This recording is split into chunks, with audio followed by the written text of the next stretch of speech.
Hello everyone, how you guys doing? Welcome back to the official Nick Walsh TV channel. Welcome back to more Spin and Goes right here, right now. Right here, right now.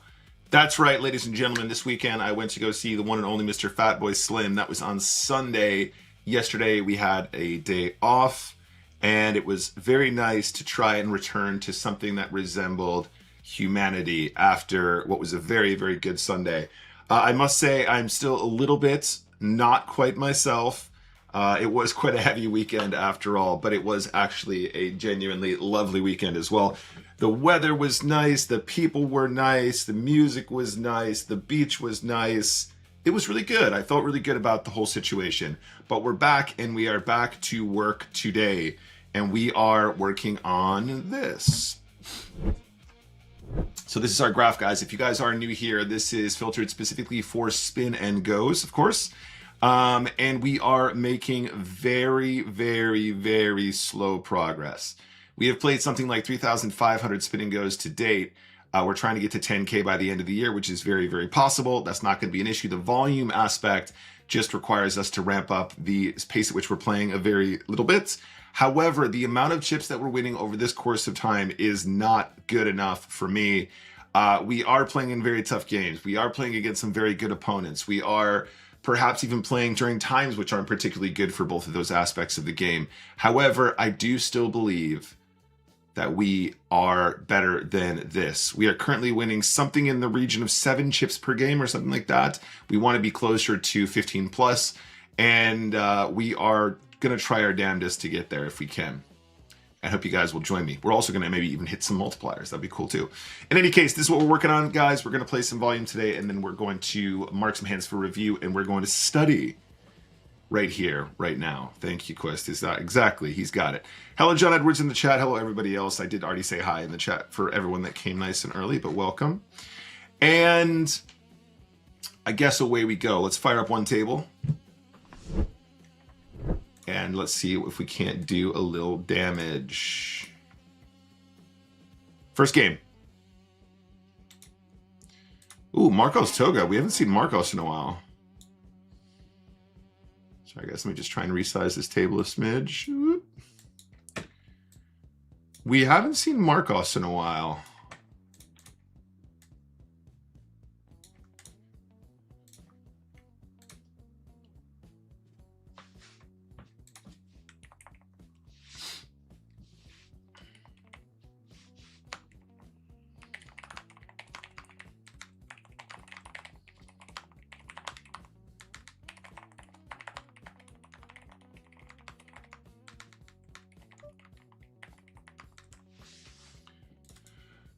All right, for a deuce. Thank you, Undersea Monkey. Thank you for your continued support.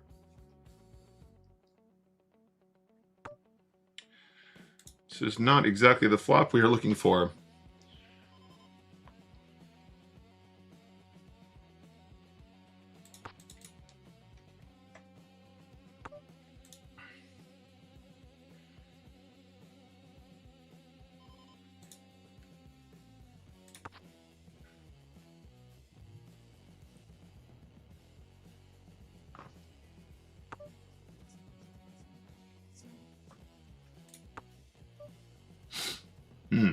Definitely not getting that to fold.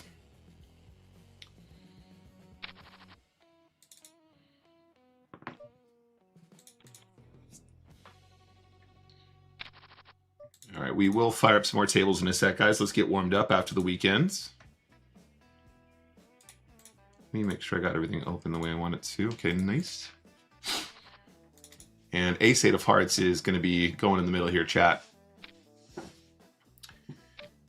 Now we can actually fold. There are two things at play here. Number one, this min raise off of regs is actually much stronger than it should be. Second of all, this is obviously pretty strong as well in itself. I would be very surprised to see us having the best hand under these circumstances. Generally speaking, when I did my database review, anything below 13 big blinds effective as a min raise from the button from a pool perspective was actually overpowered. We will run the Jack-8 suited here. We'll mark this one for review as well, but I'm almost positive that this one is fine. 2 live cards against Ace-King is going to be about as good as we can expect, considering that we're already, going to be behind against the call. We don't lose too much EV in that exchange. Definitely a call here as well. Let me just mark the Jack-8 suited for review. I'd be very surprised if that one was not fine.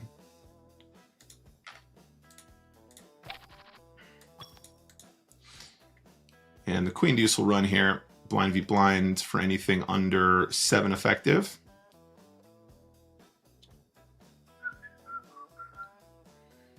Fair play, fair play.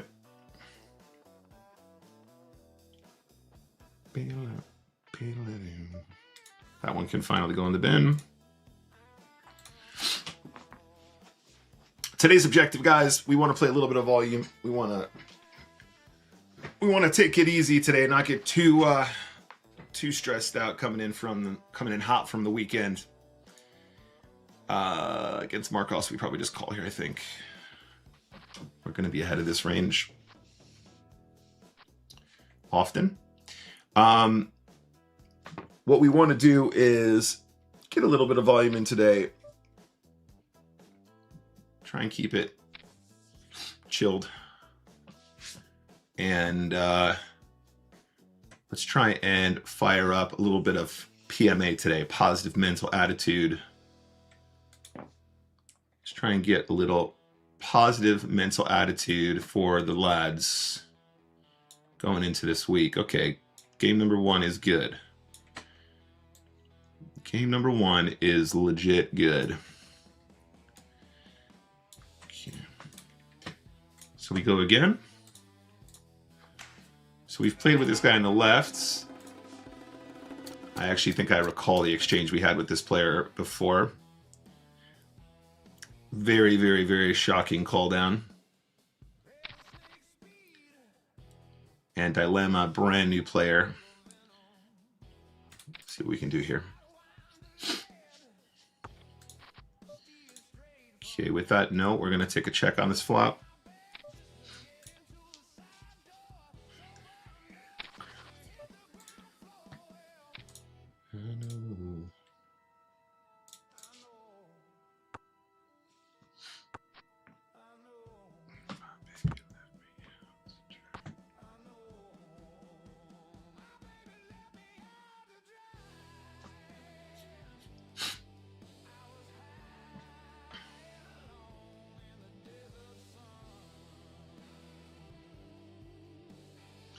I know that you can see why.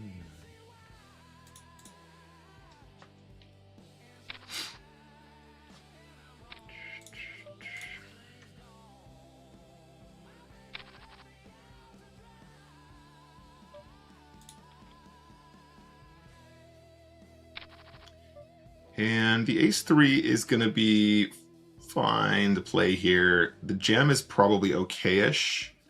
We probably also get away with this in this lineup. The player on the left, as I said, plays an extremely wide range. That is utterly terrifying for a hand like ace-3. We don't connect here anyway.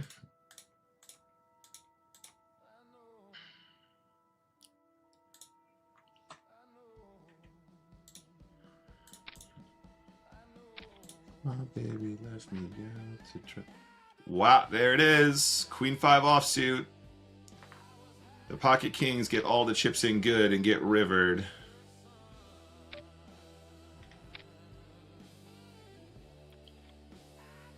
But we did successfully manage to avoid catastrophe there, guys. It would have cost us a hell of a lot of chips to open jam the ace-3. I'm going to mark that one for review as well. I'm pretty sure that ace-deuce, ace-3 is still just going to be a min-raise there. Once we start to get to 11 or 10, we're just going to put it in. That's fine. Mark hand, yep. Let's try and 6-3 of diamonds. We do have one of these really awkward bottom pairs. If we see a bet on this, okay, it's very, very difficult to play back at this. This is obviously an unusual pattern in the first place, but we have been doing a lot more work at these ultra short stack spots where we have, where we end up having hearts, perhaps. Yeah, hilarious. So in this particular setup, we've looked at these ones a couple times. We might even mark this one just to confirm before what we were talking about. We were doing a lot of work. We're doing a lot of work at these in these exact spots, but basically on these sort of really coordinated boards where we have very little ammunition behind, very frequently, you know, we should maybe even be getting away from some bottom pairs. So the 6-3 I want to mark for review. It seems like a pretty obvious fold against the 4 big blinds, but just like I want to look at it versus like, you know, versus a more conventional bet size. And then the 8-7 suited is obviously perfectly fine.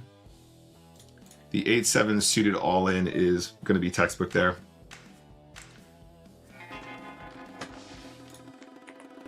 Going to do some notes on that last game though, just because our friend is very, very clearly playing a little bit too wild.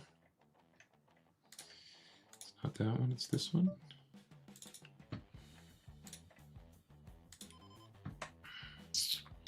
All right, let's play this one as a min raise. We will call a 3-bet jam if we need to.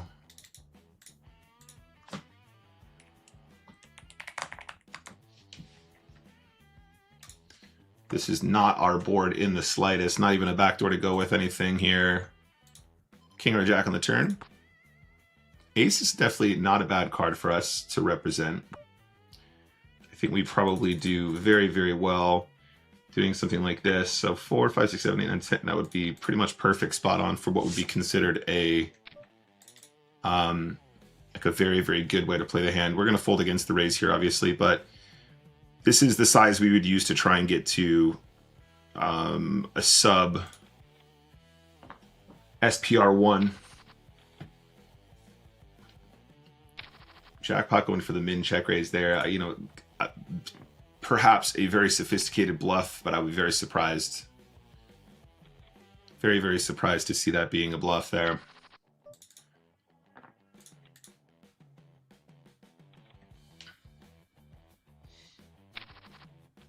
At 15 effective specifically, our opponents won't have an ace there nearly as often as one might think, which is obviously very good for us. We're going to take a flop with the beautiful 10-9 suited. Just the gut shot, 2 overcards to second pair. We got to call again, I think, at least.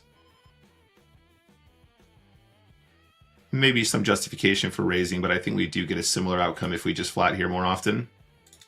We end up with 2 straight draws, and we find the overbet jam. I don't think we can call with a straight draw here. I think that would be a bit of a punt. We're calling 8, 16, 17, 19, 20, 21, 8, 16. Yeah, I mean, it's... We don't have the right price, do we? It's just straight pot odds, I believe. Let's mark that one for review as well.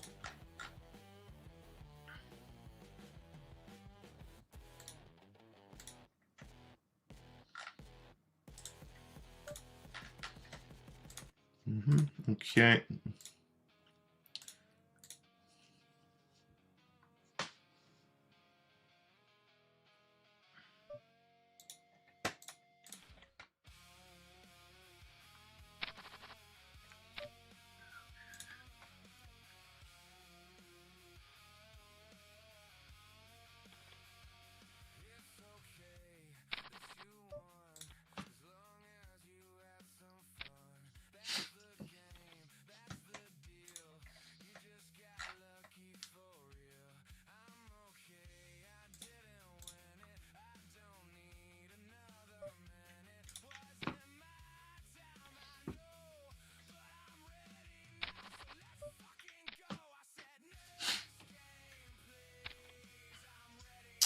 Yeah, the A6 is fair. Still the club's possibility. I think that's a perfectly fine call.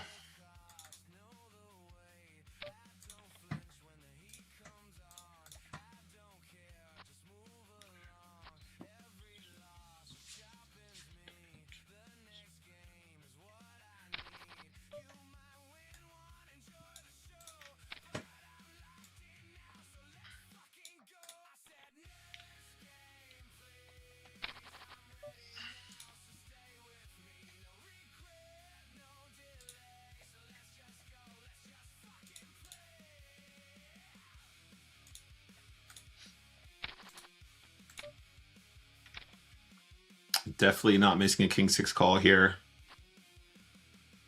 This one is absolutely mandatory for the 4 big blinds. It's not even remotely close. We are being way too tight if we're folding that hand there. I don't remember the exact stack depth, but it's like 10 or 11 big blinds or something like that, and he's shoving like 3.5, 4. The shove was 4.5 big blinds exactly.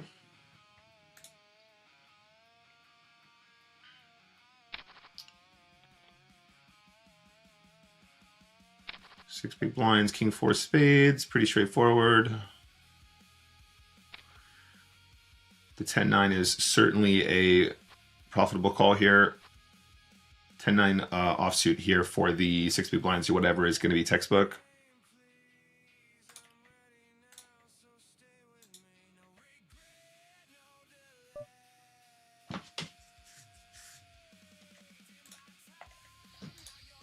So we ship all tables.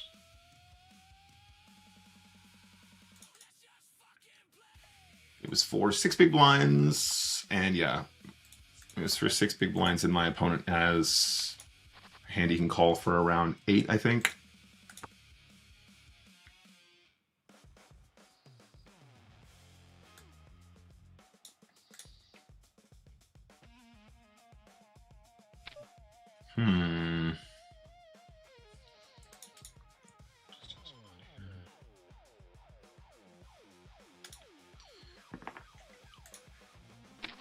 If we had a little bit more backup, I think I like a call.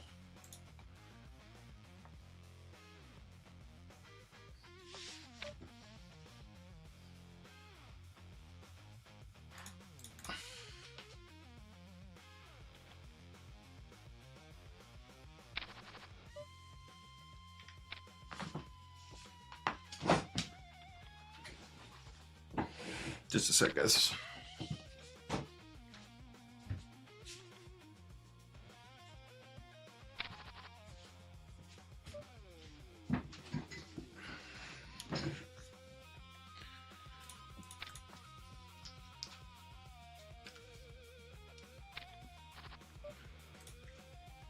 Okay, we're going to try the small bet flop on ace-8-4. Not a particularly nice turn.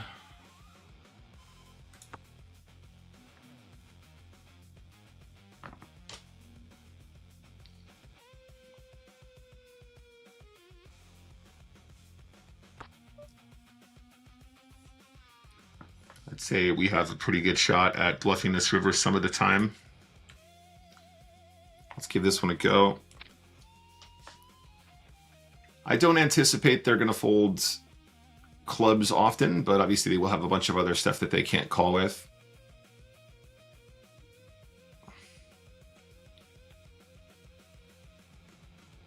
The check on the turn in position, I think, does eliminate some of the club combinations that we're concerned about from before.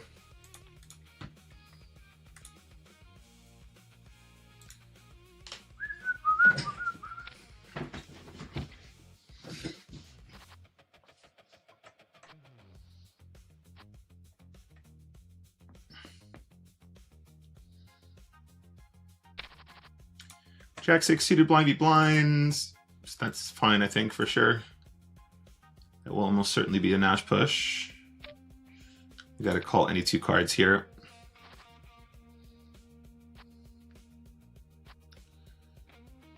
Okay, heads up against Markosh.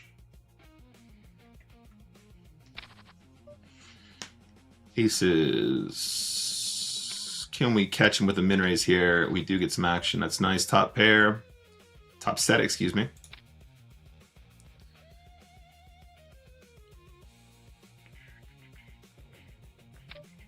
Getting check raised is cool when you got top set. I think with the set specifically, we're just going to flat and we're going to take it from there in position. Diamonds are obviously really, really bad for us, but we're certainly not folding at any stage here. And we're going to catch Marcos here with the ace-4 now as well, hopefully. I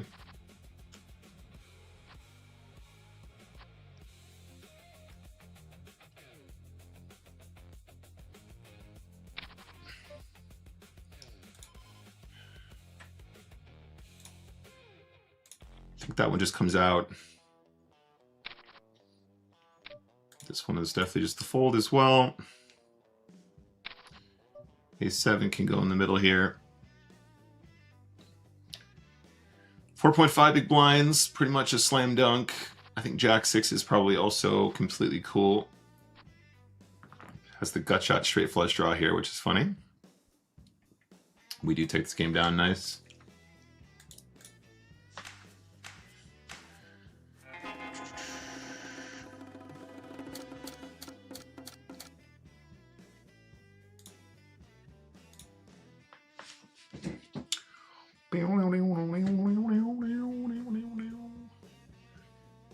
It's Queen of Clubs. Let's go ahead and raise this one up, of course. 2.5 seems good.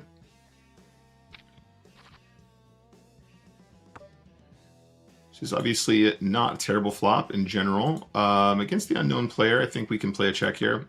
Betting is probably also totally fine. We won't be folding to the turn barrel here. I think we are still beating too many hands.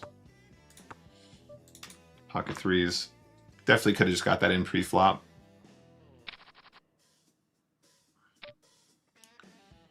With Marcos in the big blind here, I think the fold is better with the 10-9 and rather than giving him the chance to squeeze. And we definitely want to make a note about the player here on the button because this is highly unusual.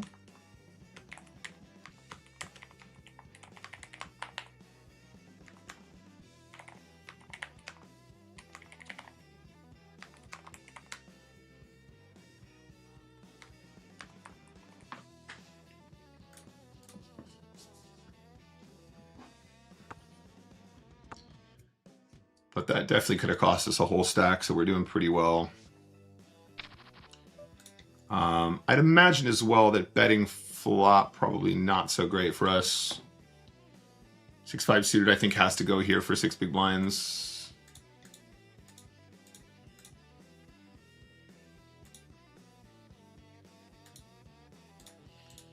And then ace queen of course is going to be slam dunk here regardless of the outcome. Set of eights is a good hand.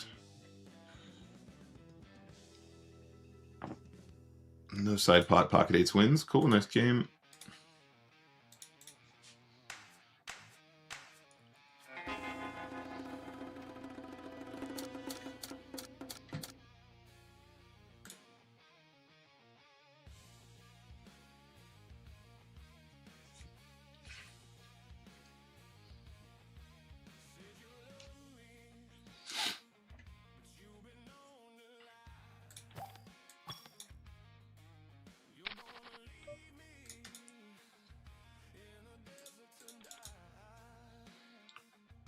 I'll take my chances on a place in the shade.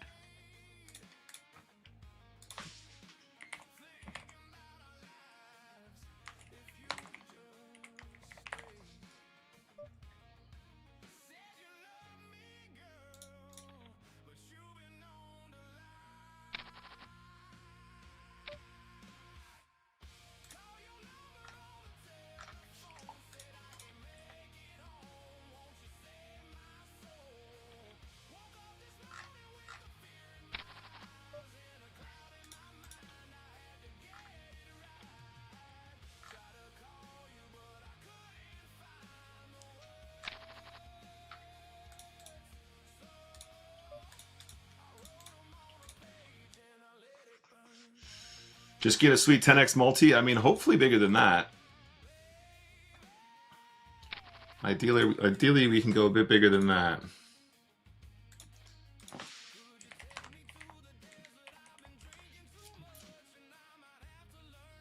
Hello, Mr. Pure Gill. We won't be folding sevens here either, guys.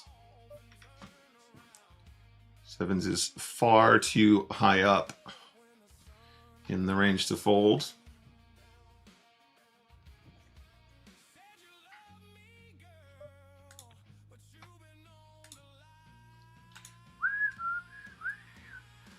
Call your number on the telephone so I can make it home. Won't you save my soul? Pretty sure this one goes. We'll mark this one for review, guys. I'm almost positive that with that weird asymmetrical split, we can still shove that one. And that will be fine against the two regs. Hey! What's up, Martin? Good to see you, mate.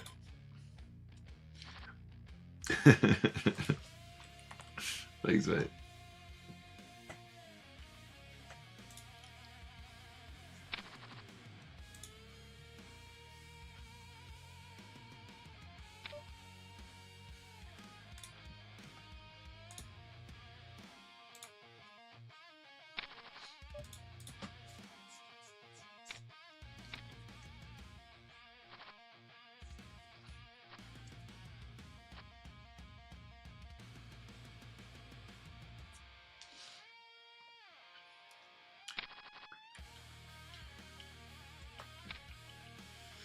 We won't be folding king 10 of hearts here either. How many hearts in this deck?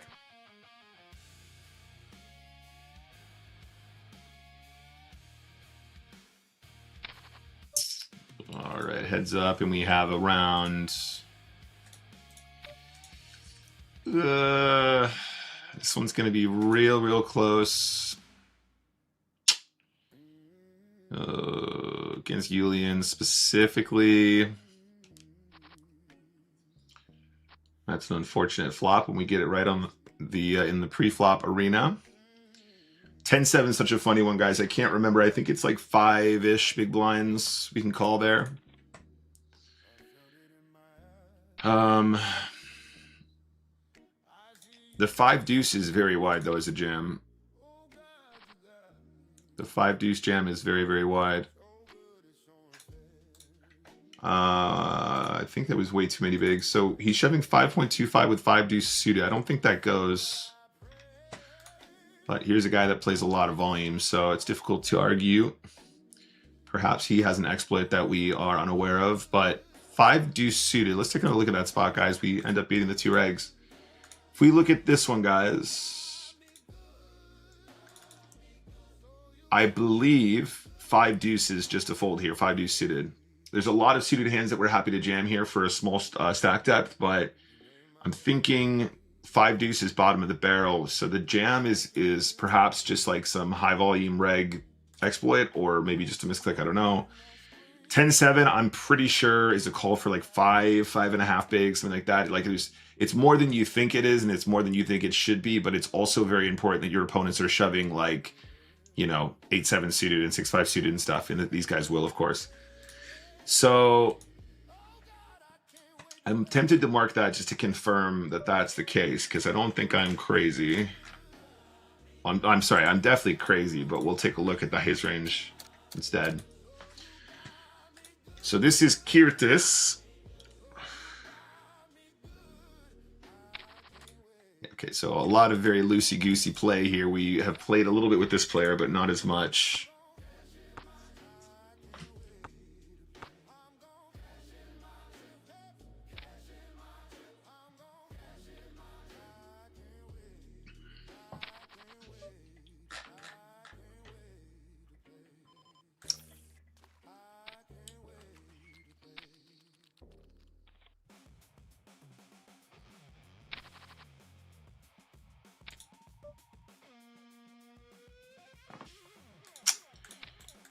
All right, Jack and a 9. We don't connect. We pick up a gut shot on the turn, though. It's a very quick check on the flop. 10 would be nice. Doesn't want to bet any street. Does Jack have any showdown here? Probably not. Does bluffing feel good against this guy who is clearly playing a loosey-goosey game? Nice. Hey, Salandur, good to see you. Am I dizzy yet from all the spinning? Not yet. Not yet, but I expect we'll get there today. I expect we will get there at some point today.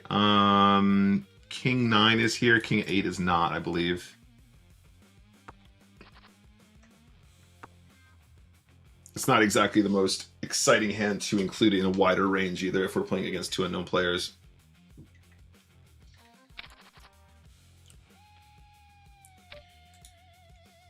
Probably got a peel here. We have position. We have a high card. We will be ahead of some of the steals. There is a check on the flop. Let's see how it goes on the turn here. We can start betting our 4s now.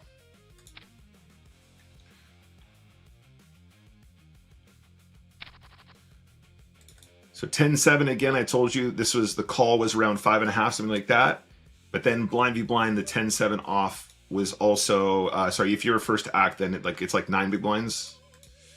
Let's try and sneak in there with the limp here, see if we can outplay him. Start with 1 bet. Not the best turn to barrel as a bluff. The 10 and the 7 might still be live. And I don't think he has diamonds. So I wonder if we ever get away with something that looks like this.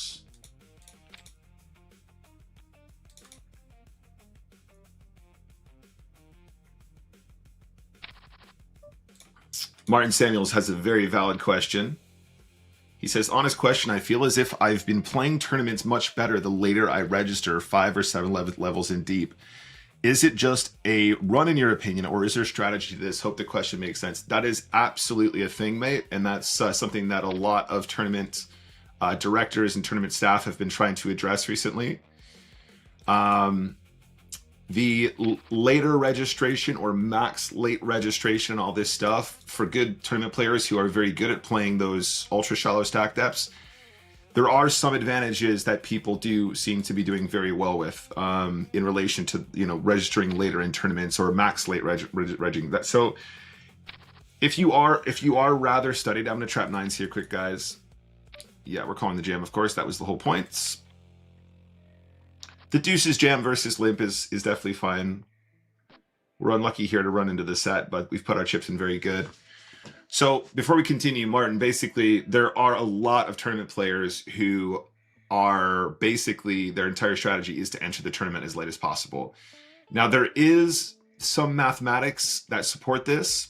You know, at a very basic level, if you're imagining there's 1,000 people who enter a tournament or 500 or whatever the number is, if you max late register, you've already beaten a significant portion of the field and you've not exposed yourself to any of the variance associated with that.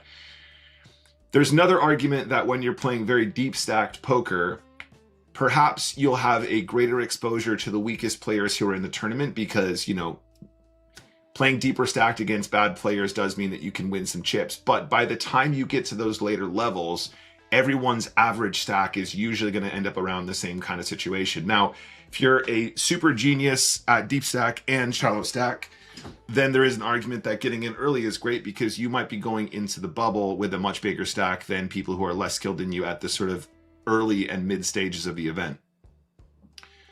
However, a very skilled late game or like near bubble player or short stack player, however you want to phrase that, maybe not late game, but you know, bubble play plus, a very skilled player in that department has not only beaten a significant portion of the field by basically doing nothing at all, but often all they have to do is win maybe one flip in order to get close to or evenly stacked with players who have been grinding their asses off, you know, from the very start. In addition to that, there's also some other math associated with little like the time you spend playing. So if you're somebody that's playing for pure EV and you're somebody that's very confident in, you know, all the moves that you're going to make when you max late register, then, you know, your hourly might be better if you always max late reg everything because you basically know if you're going to cash or not almost immediately. Depending on the tournament structure, some tournament structures have intentionally changed the max late registration so it's not the last thing in the world. It's not like at the very, it's not so close to the bubble that you just need to win one flip and you're in the money. But usually the big events that you want to be taking part in with lots of added value or with a much weaker field, a lot of times in order to hit those guarantees, they have to have a late registration period that basically is like right up until like the beginning of the following day or like, you know, the last level of the day or whatever like that. So there is a lot that supports that, mate, and that's not crazy at all. I wouldn't be surprised if a lot of players who kind of understand, you know, shoving stacks and stuff like that, shoving ranges and like, you know, near bubble shoving ranges and stuff, people that are very well studied on that will perform very well and they will cash very often, where perhaps when you're deeper stacked, more shit can go wrong. You end up in these like really, really big multi-way pots because everybody's seeing too many flops and stuff like that. Whereas, you know, you might be able to more effectively exploit near bubble players who are trying to squeak into the money after playing for 7 hours, you know, something like that. Lawler, thank you for the good lucks. Sorry for the pause, guys. Just wanted to field that question before we continue. We got the nines in good against the deuces there. That was a nice little move. The shove with the deuces, I think, is textbook though, so I can't really be mad about it with that player. We will fire up another table in a moment, guys, and see if we can get some more volume in. As I said, we are behind schedule, but if we do start to perhaps two-table,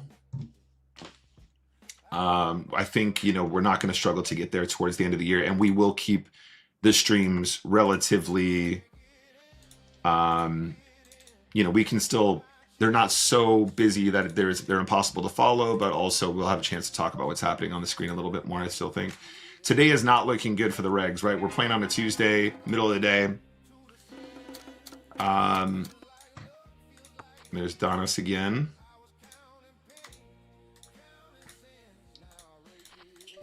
You know, these matchups are more or less completely worthless to us. The fact that we have a positive EV playing in so many reg-heavy games, I think, is it's very impressive in general, but, you know, not particularly rewarding when we expect to win almost no chips against players like these. Again, Markov's really good at playing these pots. Like, is it rocket science for him to check down when he has weak showdown? No, but I think he is very good at finding those spots and then, you know, allowing people to make mistakes and still, you know, being brave to call. Like, I can almost guarantee you at no point was his intention to fold to my to the action there. I would anticipate that the entire point of that is to try and entice in a bluff where I represent very little, having not raised pre-flop. King 4 suited, we're going to put in here, I think. We'll mark this one for review too. On the right-hand side. Another exploit that I have discovered in the pool data is, you know, when I've looked at my database of the regs and I've sort of classified them and put them in those brackets, very often the entire pool, even the very experienced regs, are under raising at under 13 big blinds effective multi-way from the button. And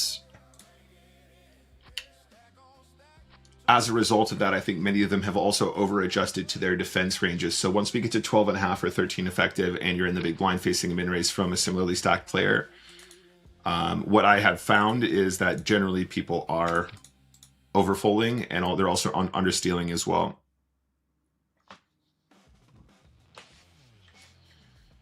Okay, Jack 6 is going to be an easy push on the left. 2 live cards. We win the 60-40, which is lovely.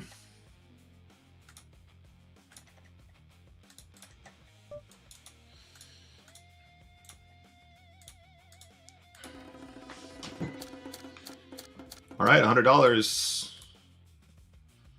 We got a little 4x action.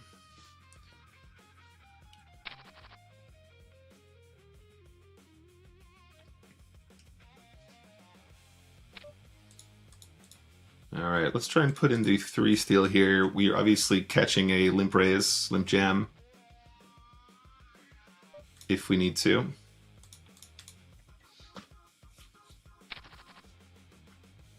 Generally speaking, what I would say is the higher multipliers that we get in a session, the greater we do, the better we do with our chip EV, just because we have so much more experience playing the deeper stack games, 20 big blinds, 25 big blinds.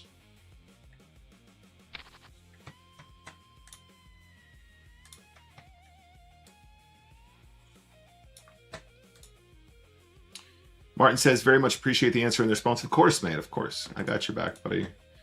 I think it is a balance about what you are comfortable with, like 30 to 60 big blinds, so later edge is not that much of an issue, but super late edge is sometimes only 10, while the average is 20 or 30, hard to spin it up. I mean, so I agree with what you're saying in theory, but what I would say is even the max late edge of 10 big blinds, it's a very spinnable stack. So like, it's easily spinnable because people will often just call the 10 big blind jam and then you're pretty much back up to average, right, is my point. But I would say most people who are employing this sort of as an actual literal strategy, right, they're going, I'm going to max late reg, or I'm going to late reg all the games that I play. They're usually also very good at looking at the structure and figuring out where it would be most comfortable for them to enter the tournament. So yeah, I agree with what you're saying. I do agree with what you're saying, mate. Let's say ace-9's all in here.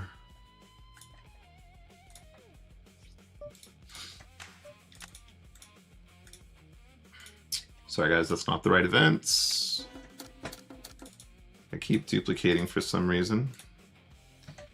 Sorry, this isn't right either. Okay, let's try that again. No, we want this one, there we go.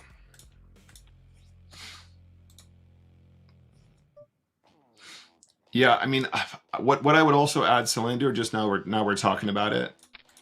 I think that most people find it very uncomfortable to play 40 or 50 big blinds. I think it's one of the most awkward stack depths that you can play.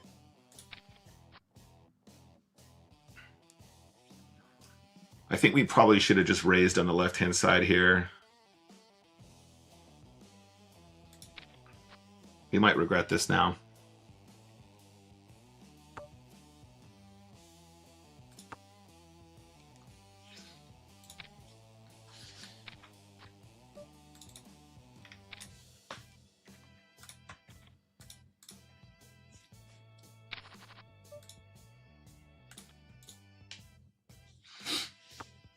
I would say that most people find 40 and 50 big blind stack depths to be rather awkward.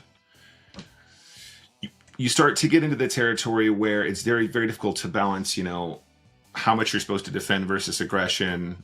We're going to call here against Dennis. Here we are going to literally just do this.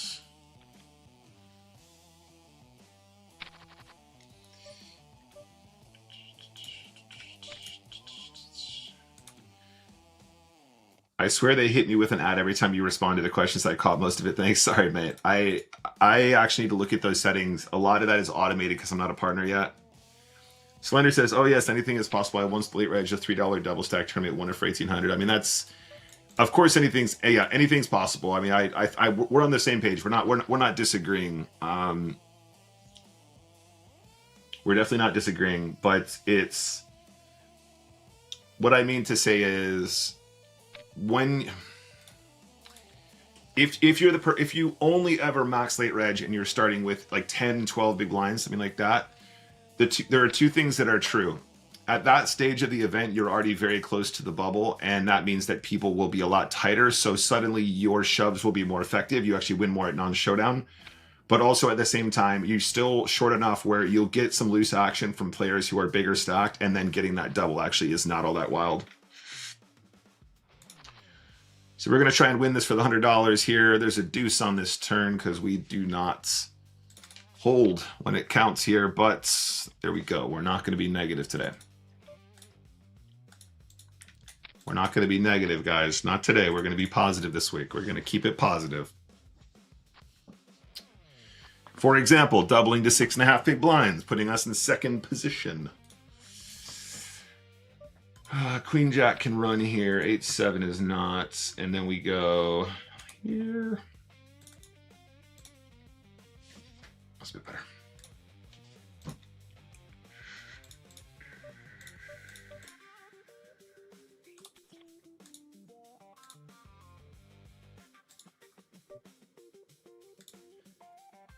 Fold this one. So queen tray here is, this is for, yeah, I mean, look, we're about 2 big blinds within the jam here. So this one again is, it just looks like such a garbage hand, but it is still a jam for sure. I might even mark that one for review just to confirm it in my own brain, but the queen tray jam I think is mandatory there. I think we can shove queen tray for something like 7.5 big blinds.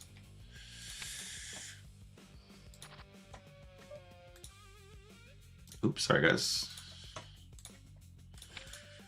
Uh-oh.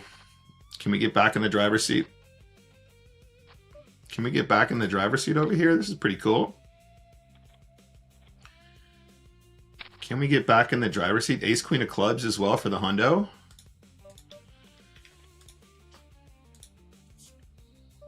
Yeah, super late reg. I'm with you. I feel you, man. Can we get back in the driver's seat for the hundo? Okay, very much in the driver's seat. Now, 8 tray against the super reg. No, the jack 7 here, I'm going to put in as a limp. And then check this one. This is a flop straight, which we are going to lead. I'm going to lead this flop straight like a genius. Marcos is going to ship a 5, and we're going to be happy as Larry. Can we trap ace jack here? We're not going to do it. Not going to do it. Marcos is raising. We're getting the rest of the money in here because this is never a raise folds. And we have 93.2% like a boss. King 8 of spades will take a flop. I am going to check raise this flop. I actually anticipate Dunas to bet this flop most of the time. I would also anticipate that he gets really tilted when I do this and never believes me.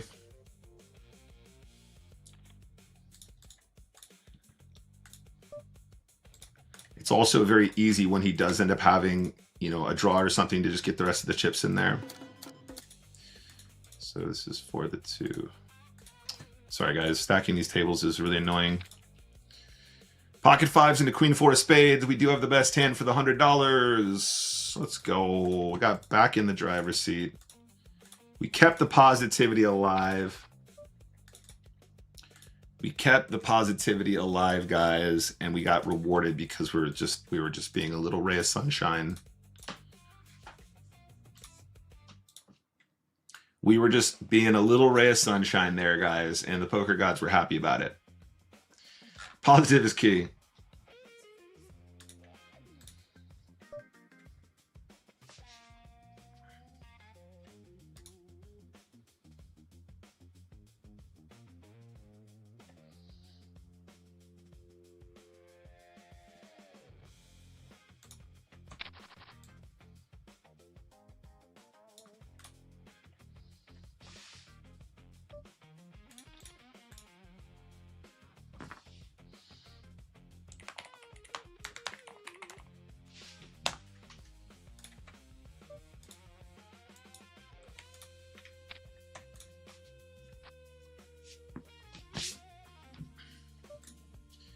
Pocket nines, we're going to min raise to try and induce. We would ideally convince these guys to put their chips in. Now we studied a spot just like this quite recently. I'm gonna play this one the way that the solver likes, and then we're gonna see how we do. And I'm gonna mark it for review.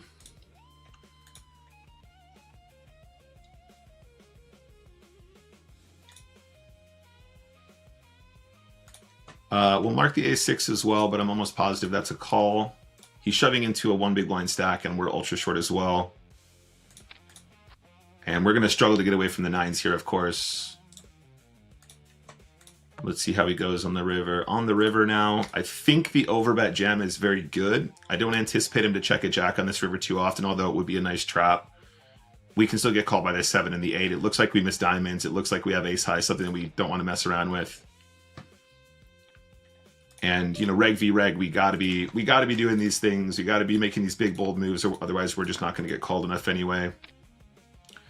Last week I was discussing about how we were making really good bluffs and, you know, getting called down because, you know, people are giving us credit for the ability to bluff, which I think is very good. But when, you know, when you actually have the hands there, I think we gotta go for it. Jack 10 of spades from the Undersea Monkey. Jack 10 of spades from the Undersea Monkey.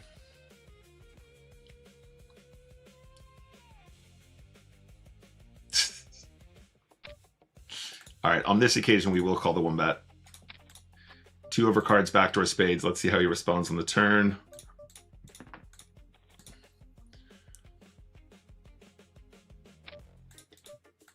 Big confident bet, fair play.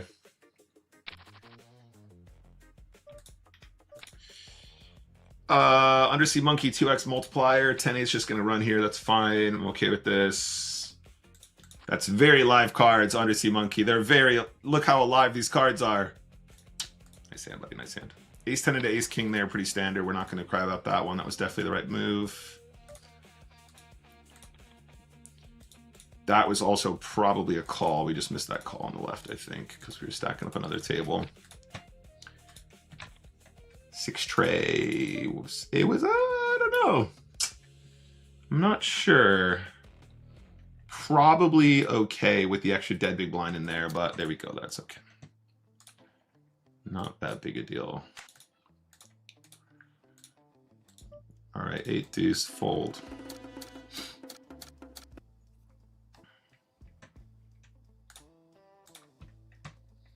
Hey, Big Deal O'Neill, what's up, buddy? All right, we have the kings in the 2x multiplier. Should we play it slow? Let's try and be clever today. Let's do something clever today. Okay, let's come out with the... Let's do one of these. Let's do one of these.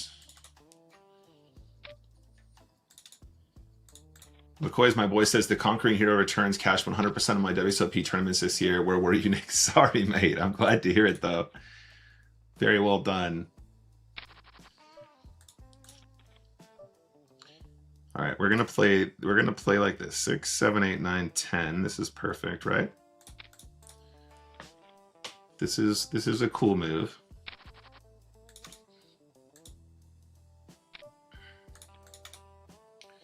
Two X multiplier, playing kings like a weirdo.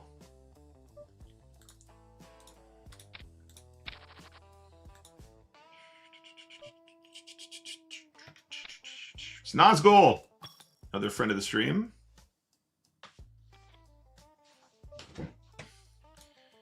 You know it's a terrifying day to play cards when you know most of the people you're playing against. Wow, that's a good flop for 10-5. Cat waking up with queens here. The 8-7 suited is definitely a push for sure, though, so I'm not mad about that. Should we give him a free card here? Let's give him a free card.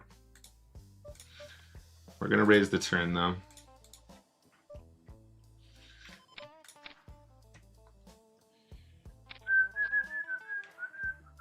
I'm going to assume we still have the best hand. I am tempted to possibly even do one of these moves, simply because I do think that he will have the ace of diamonds sometimes, and sometimes he'll have some other weird traps. Let's try it. Max value. And now we got the Nazgul to play heads up because he's a genius. We're trapping ace king of diamonds. We trapped him. We trapped him. 10-4 offsuit. Let's put this in as a ISO bluff. Fold to the jam. Next game. King 3 still gonna limp here. And I think checking is pretty good.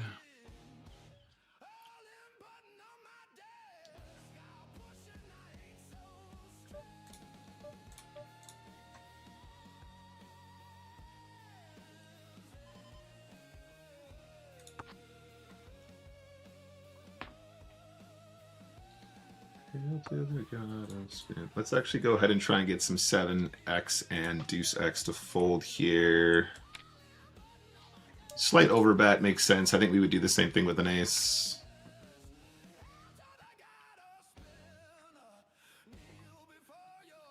King jack on the left, definitely a call versus jam. Jack 6 we can still limp. I don't think we min raise here at all, basically.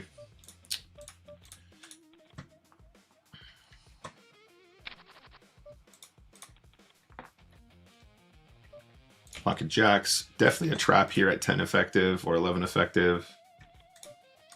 I think checking is fine. I think betting is also okay here. I think when the dynamic is he actually has quite a few queens that he shoves, I think we want to play it as a min raise. He might even check raise a 9 here some of the time. I'm going to mark those jacks for review now as well. I would imagine that this is probably completely fine though. 2 live cards, easy game. This hand, dude, mark for review. Against Nazgul, super reg, obviously the queen 6 suited call is going to be more than enough. Ace 3 is going to be the same. 10-6 now is going to be slightly out of range.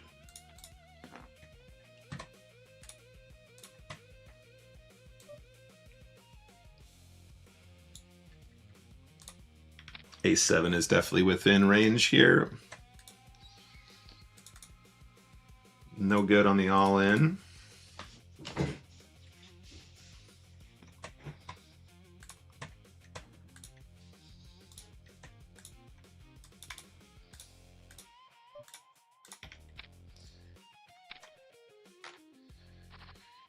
Unlucky here as well. Definitely a push.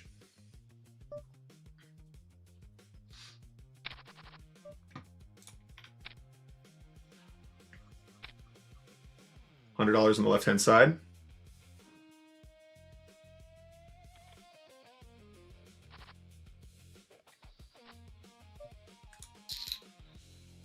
do this one.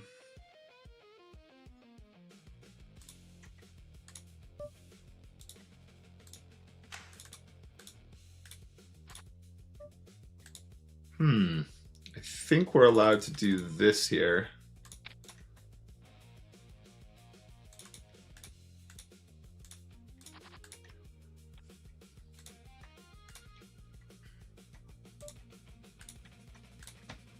Let me mark the Jack 10 as well. I do think that on that particular flop, the big bet is really cool.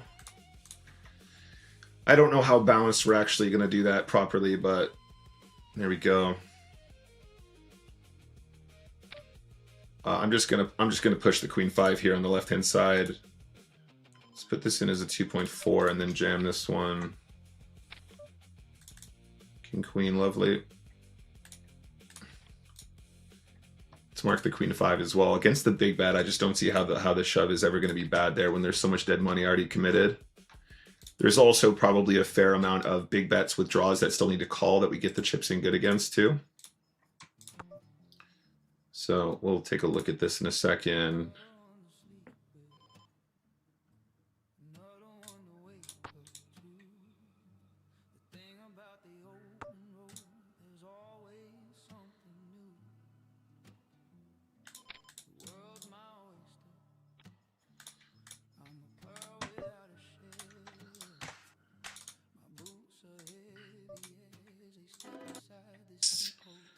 Oh, ace-8 here is going to be real close. Okay, I'm not going to guess. I'm not going to guess, but I'm pretty sure we're not in the best shape there.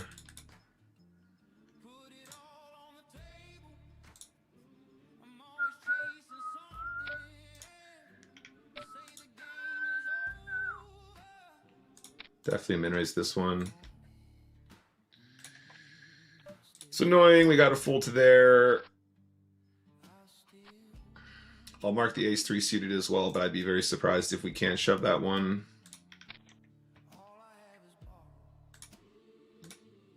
Can we win a flip? We can win a flip, okay. Lots of hands marked already, guys. Some pretty good ones as well for our review session in a little bit. Sorry guys, wrong one. Let's put the all in there.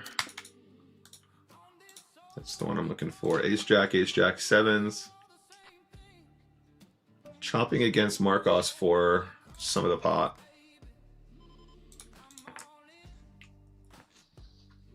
We just got to beat him for 6 bigs here with sevens for the $100. Wow. Wow, wow, wee, wah. Not good. We legitimately smashed it there.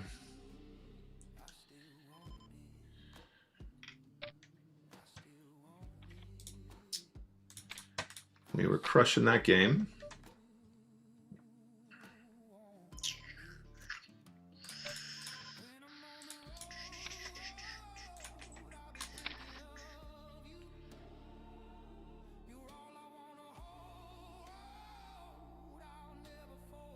Pocket fives, pretty straightforward jam. Got queens over here for the $75. I'd love to get this one in with the best hand some of the time.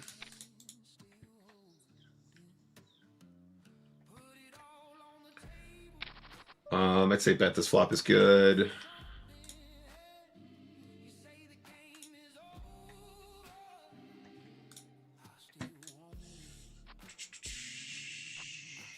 Nice hold.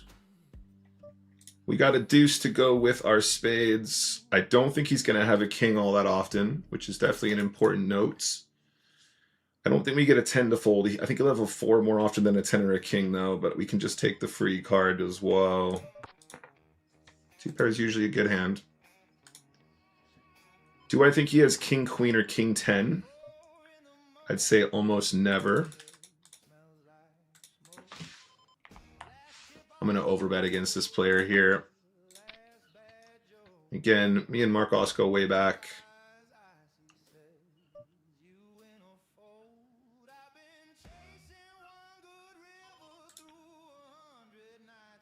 I will try and mix in some of these unusual sizings.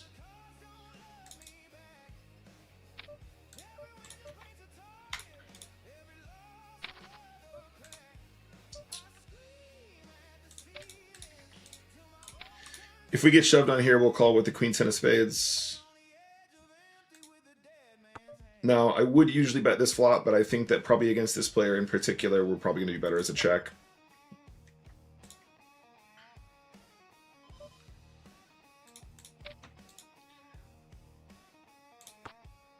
We missed the Omega combo draw.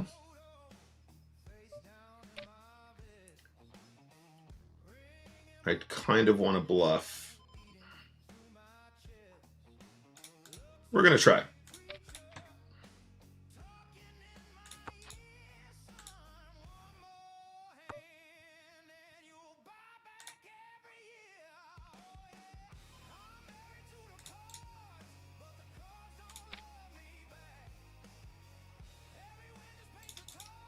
Nice. I think the bluff is good here. It's like it's a very reasonable call with a queen, but like you could clearly see how pained he was there. He's just not going to have that many very strong hands in this spot.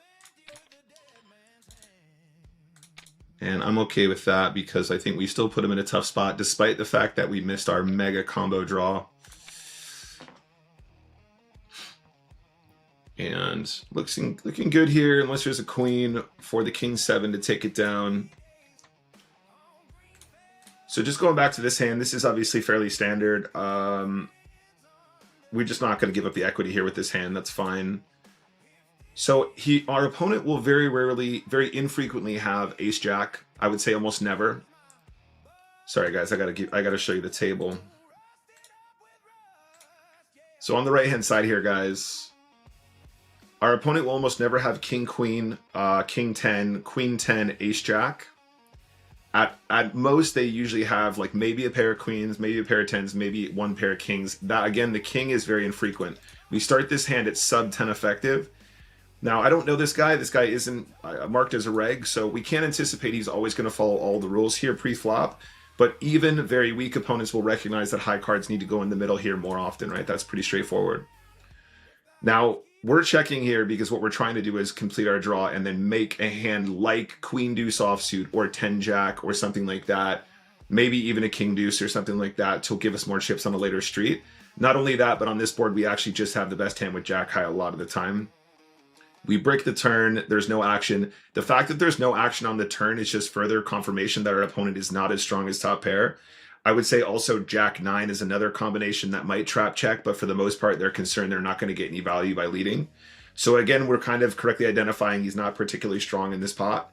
Once we arrive here, the possibility for 2 pair with 10-8 and stuff like that is there. Queen 8, maybe, blah, blah, blah, all that stuff. But I'm not getting a whole lot of strength from this move. We're blocking the actual made straights, which are like a big component of what wants to call here versus jam. He can still do this with N8. He can still do this with A10. He can do this with A queen. He can do this with A king, all of which probably doesn't stand up particularly well to the jam.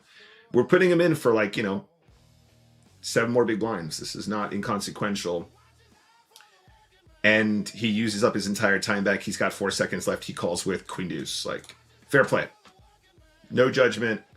But this is exactly the kind of hand that we're targeting. And we're definitely like leaning on the gas pedal here, like making these moves. Had we have bet the flop, we probably end up betting flop, they call. We might bet turn, they probably still call. And then on the river, we might even triple off. The triple at that point is still going to put hands like this in a very tough spot. And I do think we might get folds. But the triple is also going to mean that the SPR is so low that people feel obliged to call once they've called 2 streets. So there's like other complexities that go with that. But whatever. We won the hundo, and I thought we played the other game well. Bluff was just unsuccessful. Against the unknown player, I do think that the check is cool. Like the check is going to. I think that the check actually probably wins us more when we don't just literally miss our combo draws every day of the week. Which is something we shouldn't be relying on, to be honest. We're not famous for our combo draw completion, are we?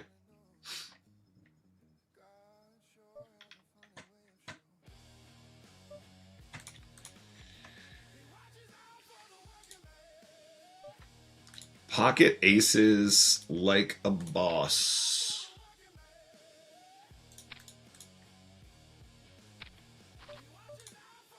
Pocket aces like a boss.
King 5, definitely the right call there. Without question, we're going to play this as a min-raise blind v blinds. Obviously not folding. That blind v blind spot is really annoying because we've played our hands previously really well, and then blind v blind is just another example of a hand that we just need to play correctly against the reg, and there's not really a question to be asked. There's not really any question. It's just correct, and we just need to do it, and they just have you dominated, and it's annoying.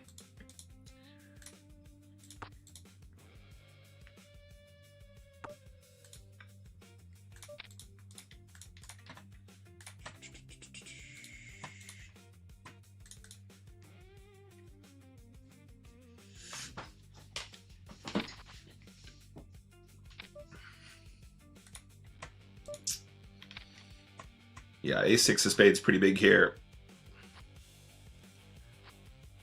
We do manage to hold the all-in, which is really, really lovely. Holding the all-in is a particular treat.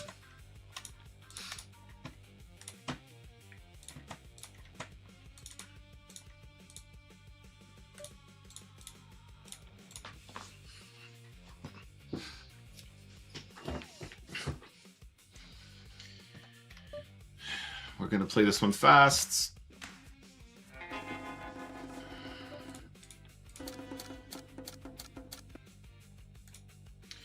What's up, QB?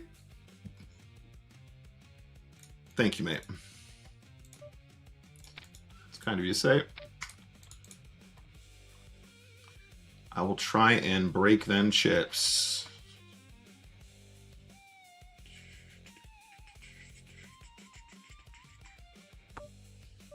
So 4 in the deuce from the bin. The check with the 8s here I think is good. 4, 5, 6. It's not quite what we're looking for, is it, chat?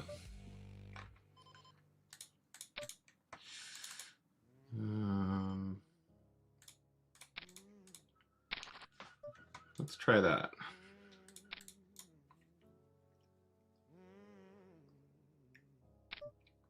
Yeah, I'm not completely sold on what's going on over here. I think he's attacking the fact that we have a 1/3 turn size.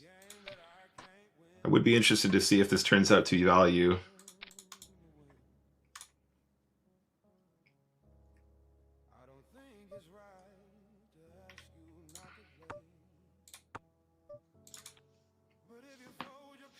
Fair enough. We do ultimately not love that.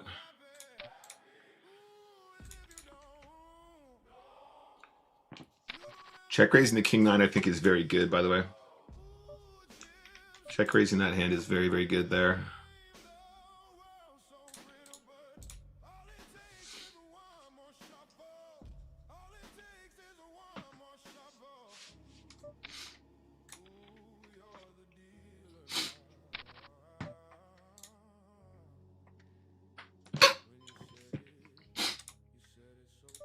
We're going to limp to king six suited. If he shoves, we're going to call.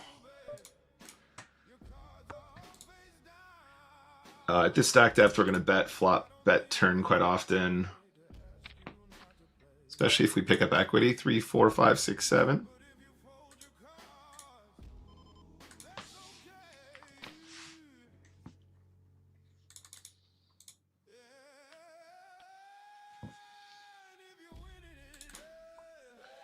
I hope it makes you happy.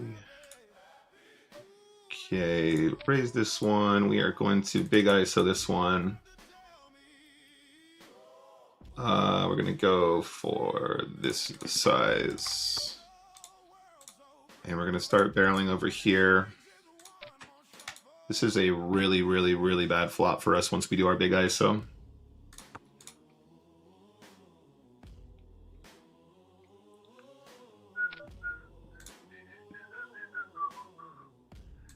We got no response here, I think. We've played our hand fine, though, otherwise.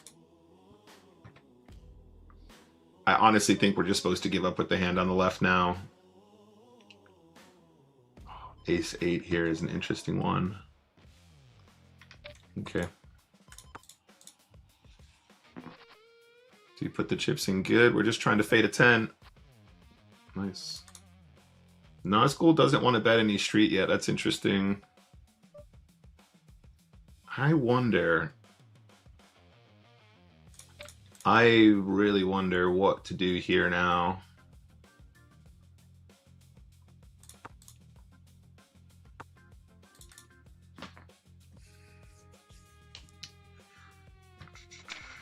If I had a bit more time, I think I'd play that hand slightly differently on the river.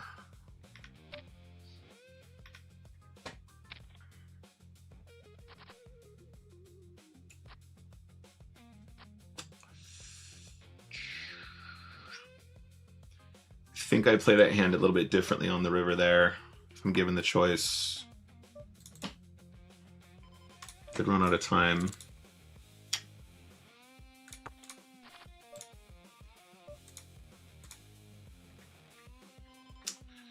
These ones are so tough, guys. I'm pretty sure we're still folding this hand here, but getting pretty close to a call.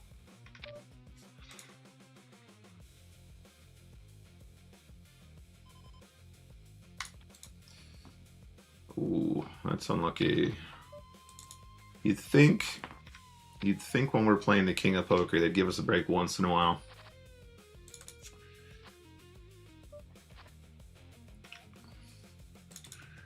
Once in a while. There we go.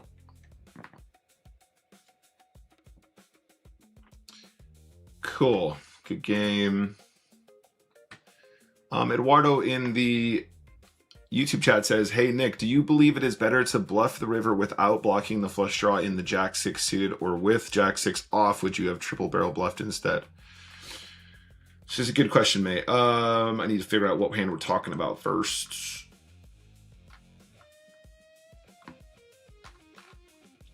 So I had Jack 6 suited apparently.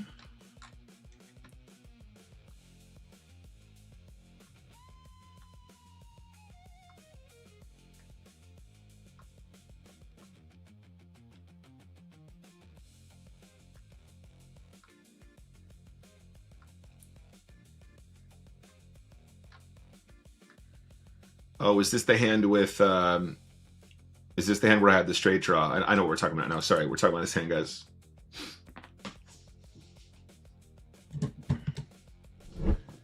So Eduardo is asking, do you believe it is better to bluff the river without blocking the flush draw in the Jack 6, or with the Jack 6 off, would you have triple barrel bluffed instead? So, two questions there. Do I think it's better to bluff without blocking? I don't think it's relevant here, because we are not... The relevance of blocking a flush draw has more to do with how they react earlier in the hand. So the fact that we get to the river here and he's shown no interest in the pot is more of an indication of the strength of his hand than I think it has anything to do with the clubs. So if I do not have the club draw, I'm probably very likely to just bet the flop, although I think checking is still an option. As I said, like once we've checked back on this board, once it goes limp check at 9.67 big blinds effective, so many of the strong hands he has here are gone, and Jack High suddenly has showdown. Now, if I were to have bet the flop and then bet the turn and then I miss my draw, the clubs are more relevant, because what I'm trying to say by betting flop, betting turn is I'm asking the question, what do you have? What do you have? Can I bluff you? Can I bluff you? And if I have two clubs in my hand, that makes it harder for my opponent to have a missed straight draw, and with the two clubs in particular, a missed flush draw. But because the action went limp, check, check, check, check, check, and then I got to the river,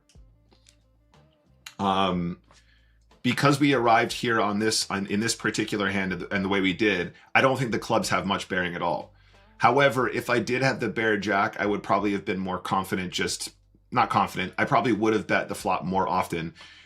My issue here in having the clubs is that a lot of the stuff that I think I'm getting value from by betting, a hand like king, queen, or queen 10 or whatever is going to be clubs quite often.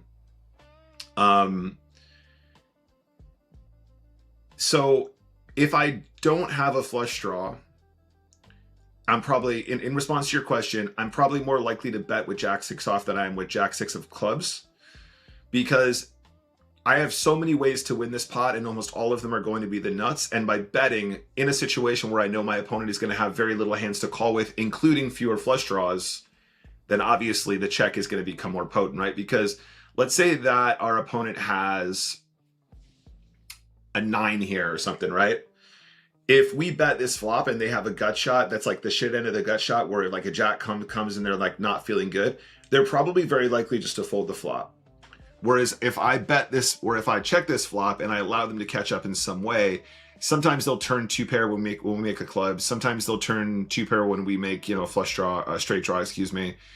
I do think that there is, having the clubs is of relevance, but I think it's more to do with the strength of my hand and what I get value from, as opposed to the way that I bluff here.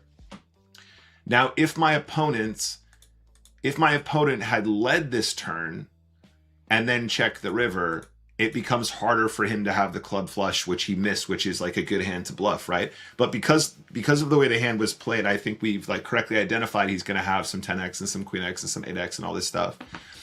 Shout out to the guy on YouTube who says this was the hand that they played against me. He liked the bluff. That's good. I think that we have so many stronger hands, and our opponent has so few strong hands here. And having the blocker of the jack blocker is obviously more relevant than the club blocker here. I think this is very cool. I think that good players will suss it out and they will call with a queen or a 10 some of the time. But I don't think it's ridiculous for us to turn up with a hand like ace jack here, or a king queen, or a queen 10 when we're this shallow, because being this shallow makes it very easy for us to get the chips in on a later street, even if we don't overbet, right? Let's say that we are playing against an opponent who is very splashy and they just interpret checks as weakness. They might full pot this river, at which point we put in the 2 to call, at which point SPR is 1. So I think that if we are going to have any of these more elaborate check down, sort of trappy, like big hands, I think this is exactly the kind of setup where we would have it. So I feel good about like this one in general. But it's a good question though, Eduardo. And I think it's quite complex, because there are times when having clubs is a good thing for you to have. There are times when it's bad. I think here it's kind of neutral. The clubs are just more to do with how we make our hand rather than what our opponent is going to hold, where the blockers are a bit more relevant. Anyway, good question. Okay, let's keep playing.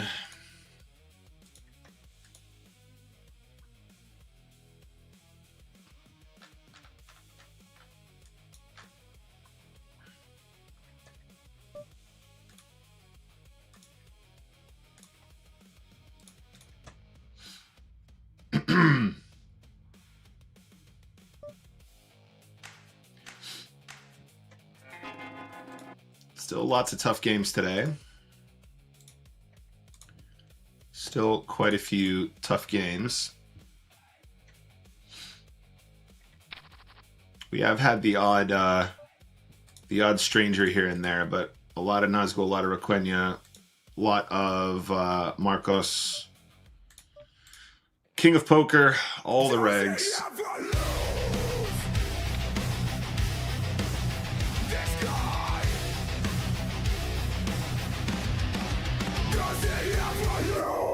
Yo, Hannibal, thank you very much for the follow. Also, CPAX88, 5 days ago, gave me a follow. Also, Luffy the Sun God, that was 5 days ago. Loncaro, Sharkansas, 5 days ago. I appreciate you all. Let's check this one.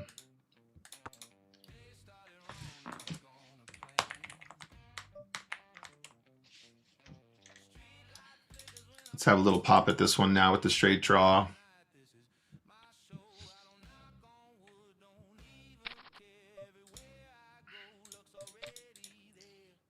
Right,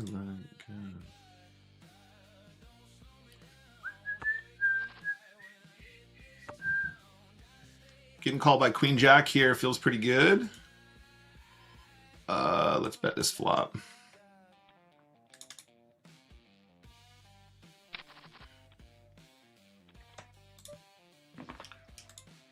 We are going to raise this one. This is a pretty rare raise from us, but the randomizer says go. We make top pair with the 8 of hearts in our hand. We turn trips. I don't think we slow down.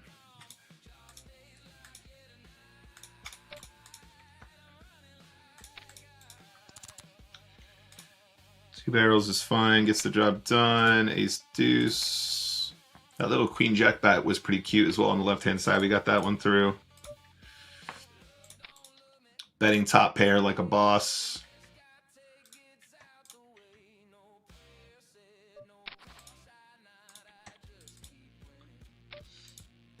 Okay, we do have another raise here, guys. We are balancing these correctly. We are randomizing these correctly. Jack tray is very, very, very infrequently raised, though.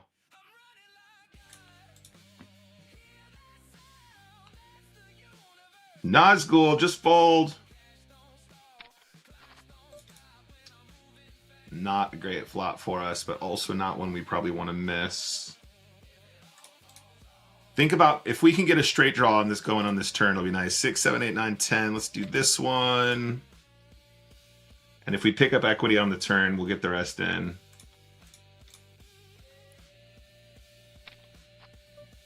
There you go. That's enough for me. Wish me luck, guys. Gut shot on the turn, baby.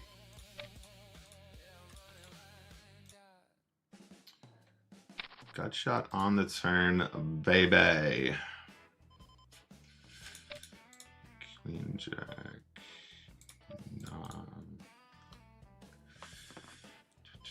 Ooh, okay, so these are still calls.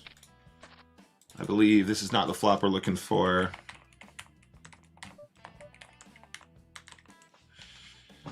Yeah, I don't have a response. I'm going to mark the 10-9 suited, but I'm pretty sure that's too good to fold. And will actually perform well as limp call for the larger ISO size. Check this one. Top pair. Ace jack versus 6 is no good. We turn trips. Our opponent does not bet this flop, which I think is interesting.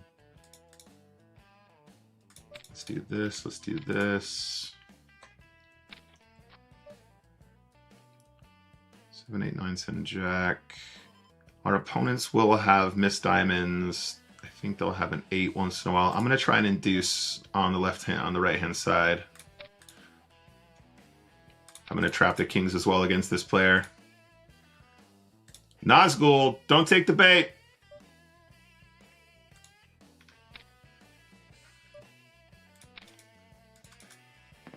Fucking get lost, mate. What is this? What is this cold deck? Nazgul! Nazgul! What is this setup, by the way? What is that setup, chat? What is this actual sickening setup? Trapping aces on the left. I think he overfolds on 10, 5, 10. Let's try and see if we can make a bit more here on a later street. Nice. We do convince him to bluff, which was cute.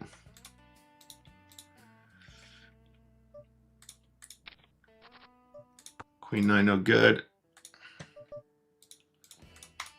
Geezer is splashing.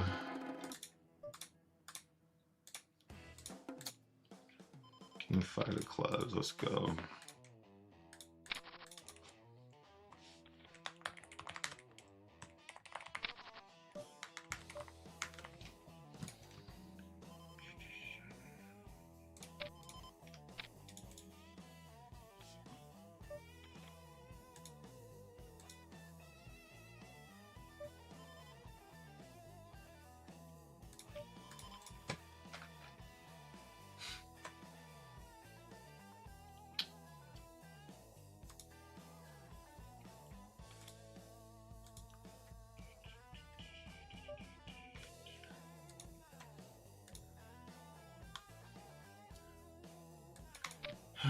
Okay, 7 deuce isn't going to go.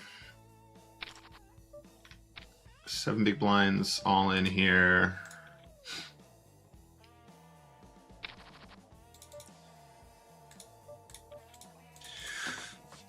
Nazgul, legitimate friend of the stream. I love him dearly. But what on earth do we call that setup? What on earth do we call this setup, huh? I really wish I understood why we have to have that once, twice, 3 times every stream. It's 3:30. Still time for 5 more. All above board there. All good stuff. That was all perfectly above board, and it cost us chips. That was all well above board.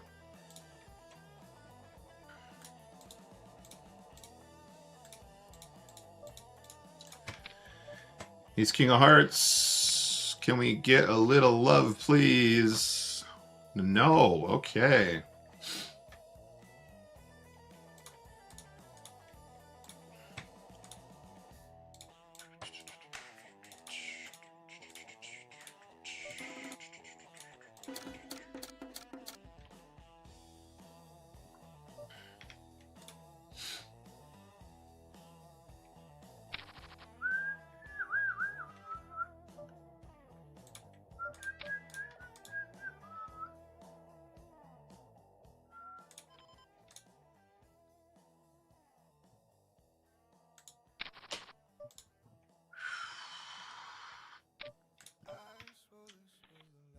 He's 10 of hearts. Ace is on the right. Come on now. Come on now. Don't do anything wild now. Just give me a little bit of money. Give me a little bit of chips. Okay. Now don't have a 6. That would be weird. Whatever you do, don't have a 6.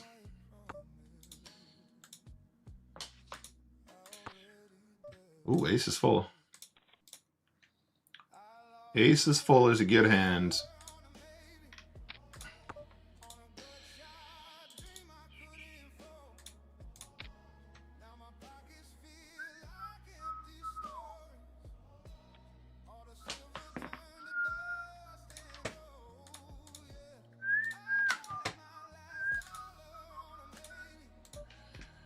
Ace king, baby.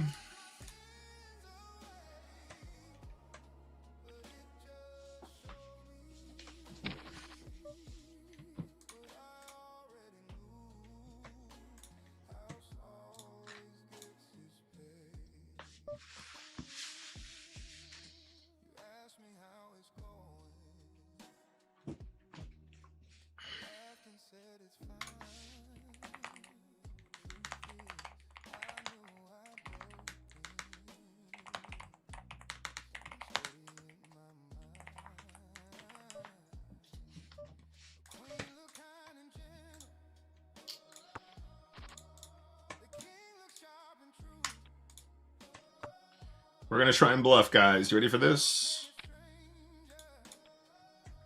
Successful bluff.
Oh dear. This is scary. This guy has given me absolutely no reason to believe that he's capable of bluffing here. And we've rivered 2 pair where he's checked it all the way down.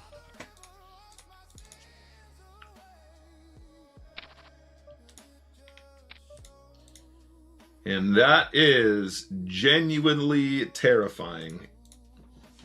Genuinely. And I think we've made a really good fold there, to be honest, but we could be wrong. Wouldn't be the first time.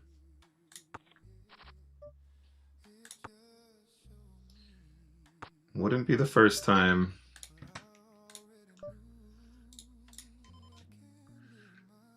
Should we bluff this one?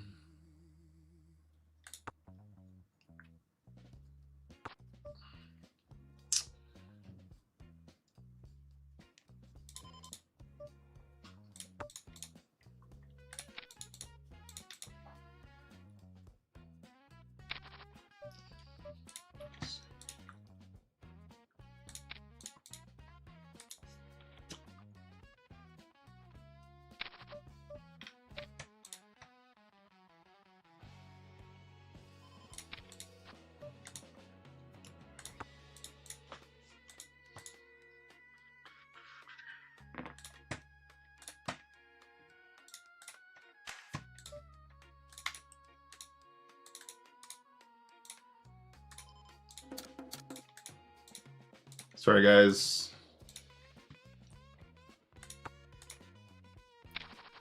I don't see how we can fold to a riverbed here. We're just going to check it down. This guy actually flopped a straight, which is pretty spicy, mate. Pocket kings against the king of poker here. Let's keep it balanced against the king.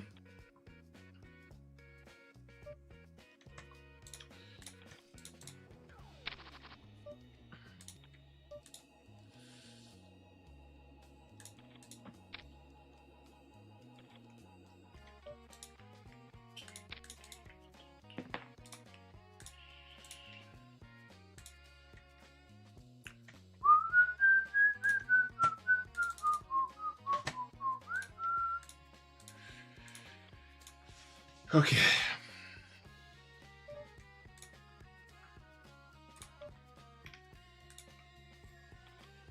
Can we ever defeat the king of poker?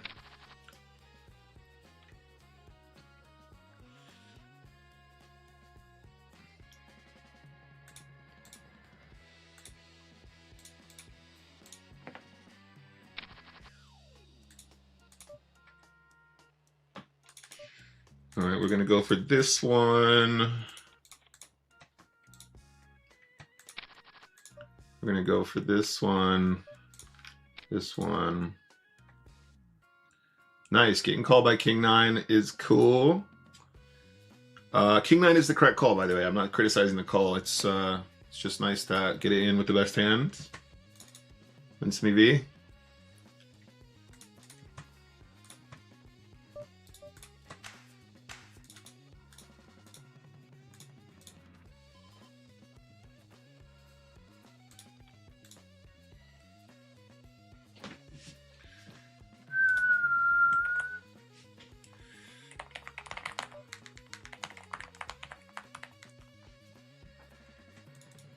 Aquario is asking about the 4 big blinds with 7s. I'm pretty sure that's the range. Let me mark the 7s for review.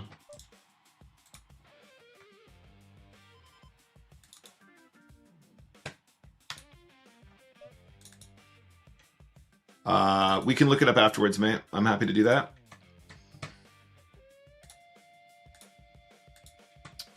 If the replayer plays ball.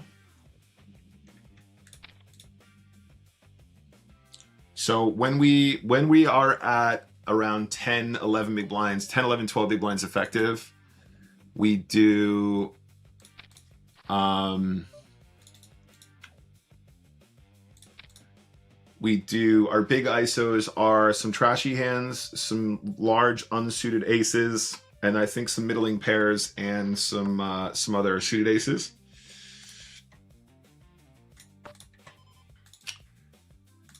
Let's just bet the flop here. On the turn, I guess we're going to start bluffing. Top pair.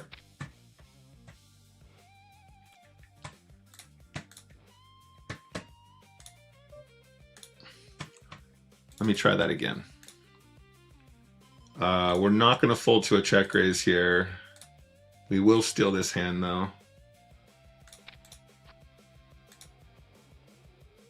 3, 4, 5. So we're up and down now. Double gut shot. No, we're just up and down, but we had the gut shot on the flop. Okay, King of Poker checks turn. Interesting. I think we are allowed to check and then value bet the river. Sorry, bluff the river.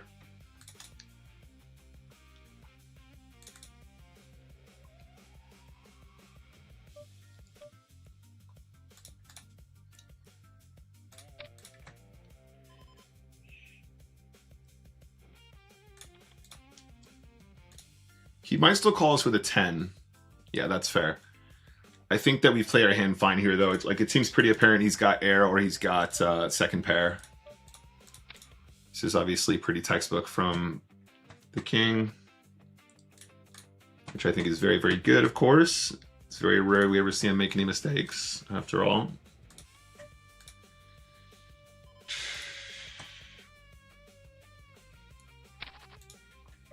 Anyway, I'll mark the 7s for review. I think I just marked the wrong 7s, to be honest, but there we go.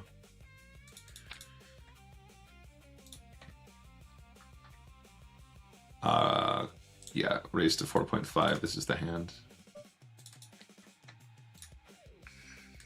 We're gonna limp call the jam here on the right if we need to. Betting flop here I think is very, very standard.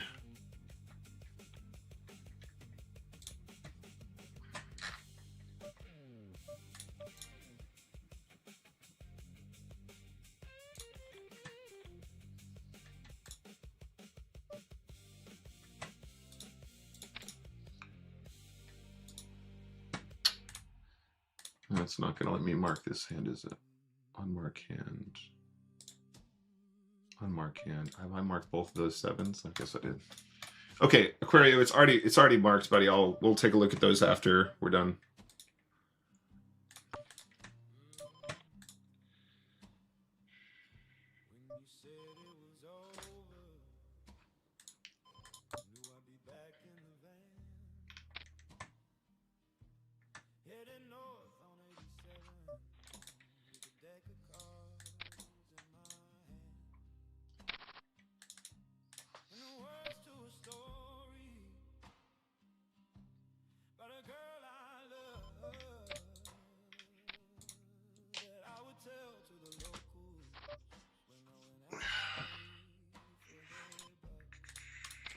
Okay, nice hand.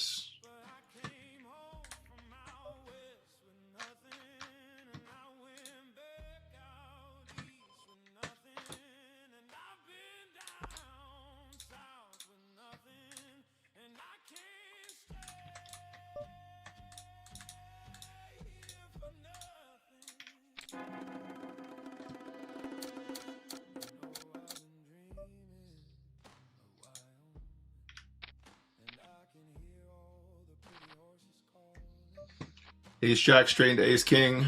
Lovely stuff. Not really a whole lot we can do differently there, I'm afraid. Just gotta keep firing. We actually made a couple cheeky moves there as well. Really set ourselves up to get paid with the Ace Jack, and he's just got Ace King.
Does he ever lose?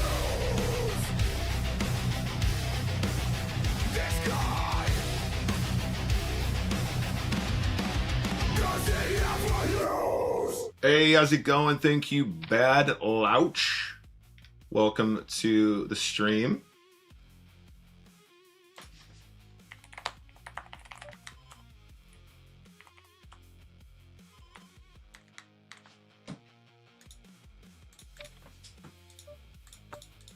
Welcome to the stream, dude. Hope you're having a great day. Asking about, I'm not sure if this command is in there.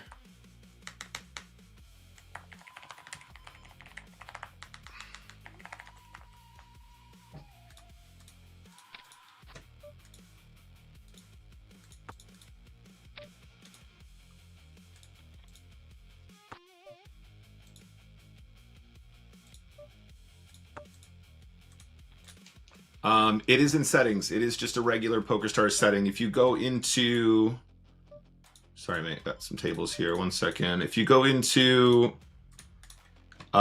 tools, no, it's in settings. Settings, table experience. I can't speak. Settings, table display, and then show stack values and big blinds for tournaments.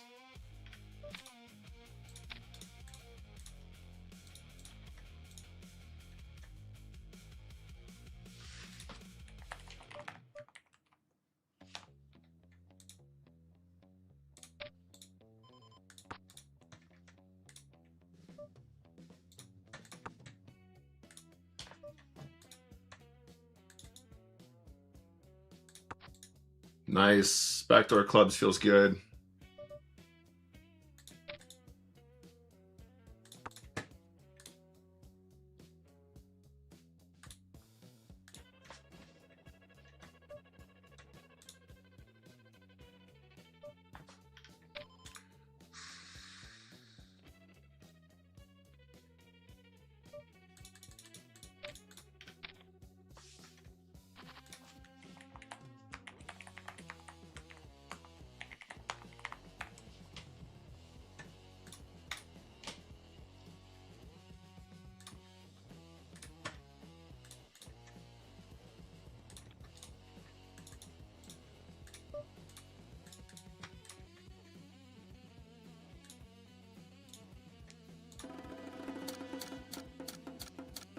All right, $125 over here on the right.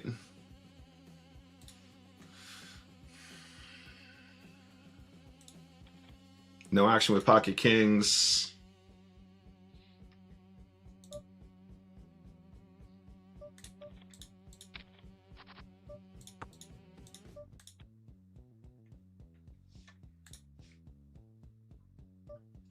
Thank you for the follow anyway, mate. I hope that was helpful.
Yeah, that was my mistake. I gave him the gave him the ammunition to make that move, which wasn't good on my part.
Come on, Ace Jack. Wow. Classic setup for Nick here. What's up, Rick Dolph?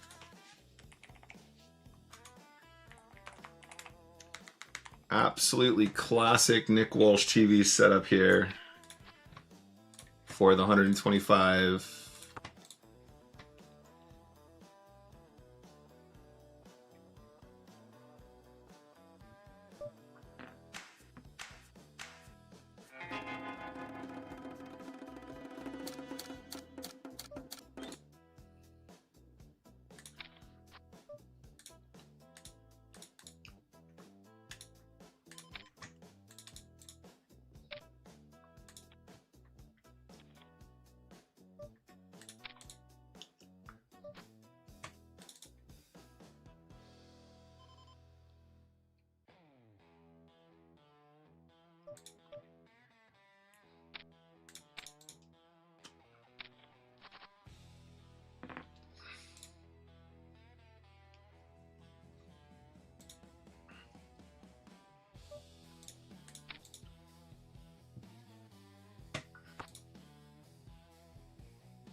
King with a queen, baby.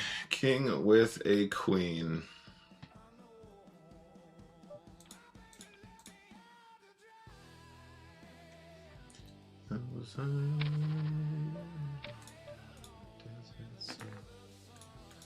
Not quite ace-5 here.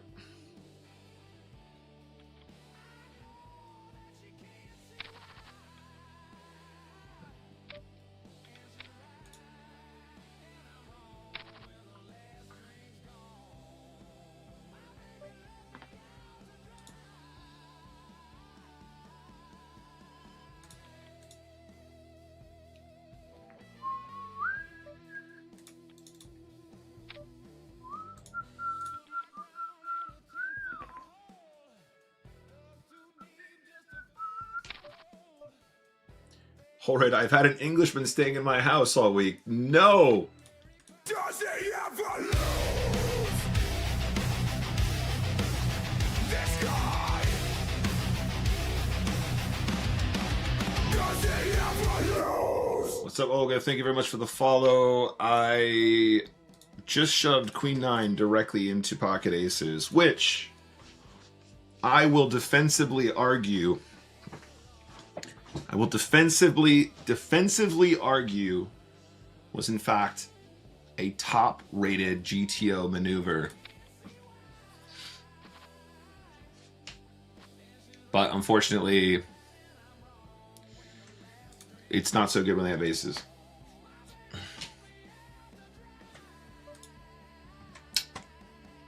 Oh, this game is hard.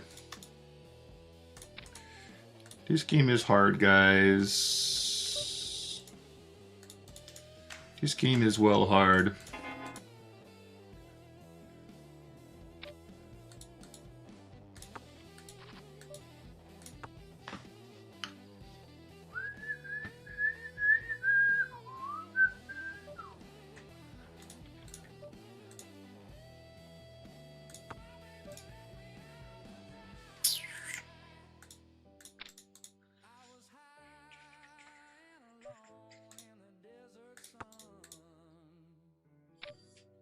I've had an Englishman staying in my house all week. That's so funny.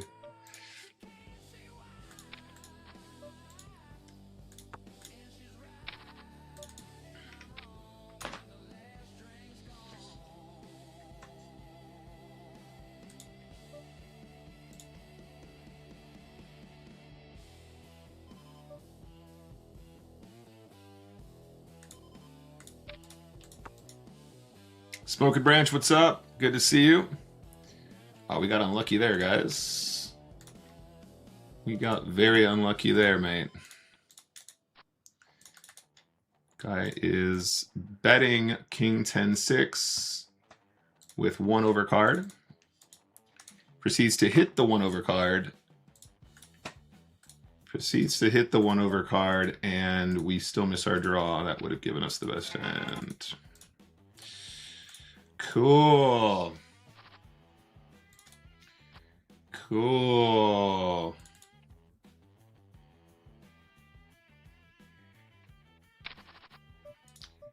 Cool moves. Cool. Really cool.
All right, just keep blasting.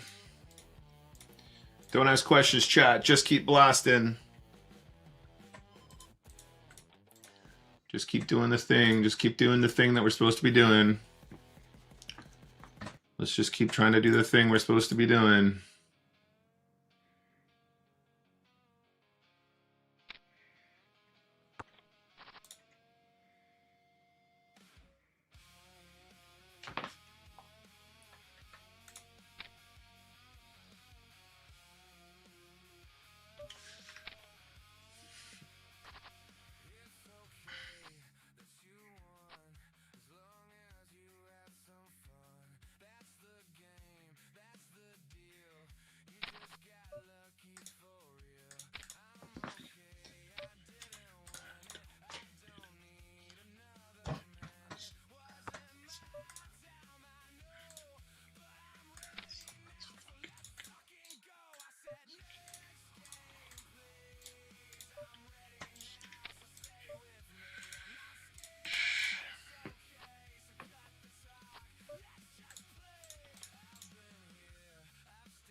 Nazgul.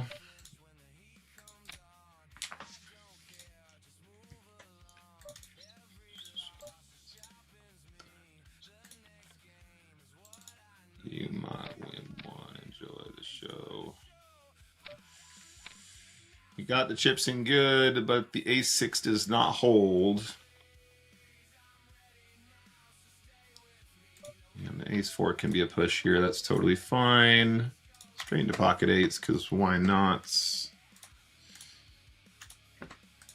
And let's go ahead and mark the ace-4. I'm pretty sure that's just a push. The issue that we have with ace-4 in this position is how valuable of a push is it? And is there an alternative? Let's try and do some science in a minute.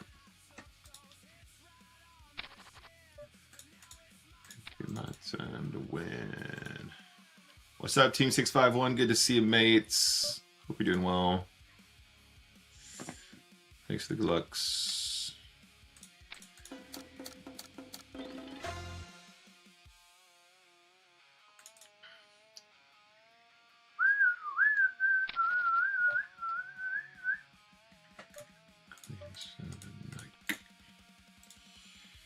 Nope, nope, nope, nope, nope, nope, nope, nope, nope, nope, nope.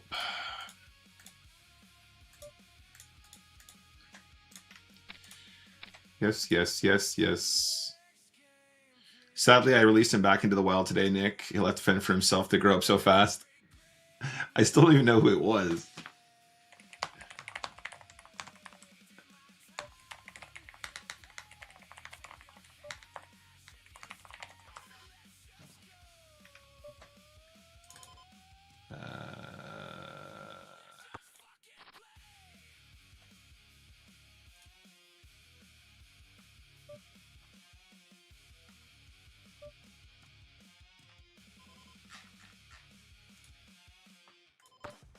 Check here. This is one of our big raises. We're calling the turn here, of course. We have a straight blocker, and we have a pair, and we have a flush blocker. Somehow we miss our draw and lose the hand. Could have been a lot worse, though. Could have been a lot worse. Interesting.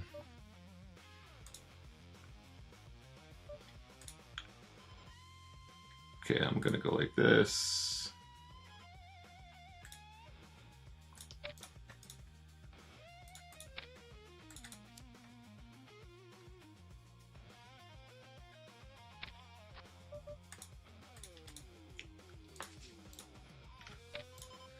If Nazgul has an ace here, I'm quitting poker forever.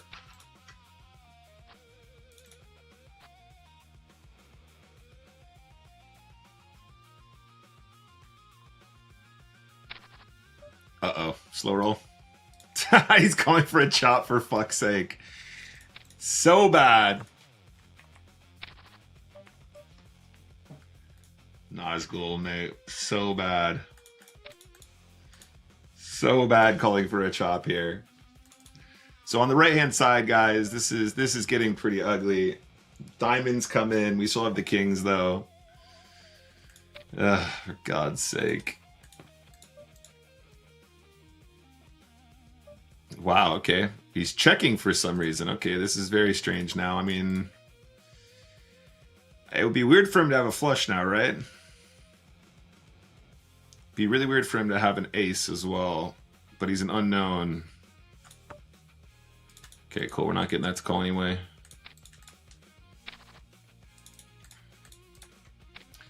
Nazgul calling for a chop here in this pot. Absolutely stunning stuff. I actually missed the bet on the flop because I was distracted, but we still play the hand in like a really terrifying way.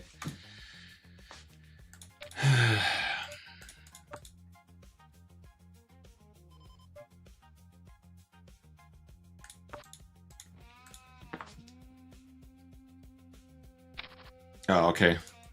Big double R. All right, if Ian has an ace here, he's going to win the stack. If he's got the ace, he's going to win the stack, chat. If he has an ace, he's going to win the stack. That's what I thought.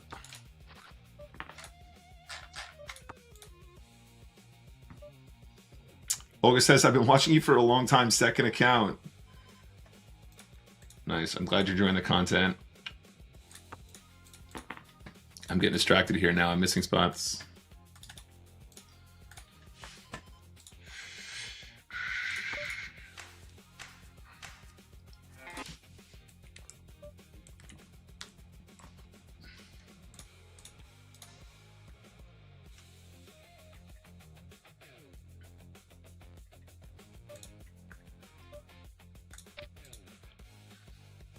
We're going to call it jam here with Jack 9 if we need to. Whoa, what is this fucking river, dude? Come on.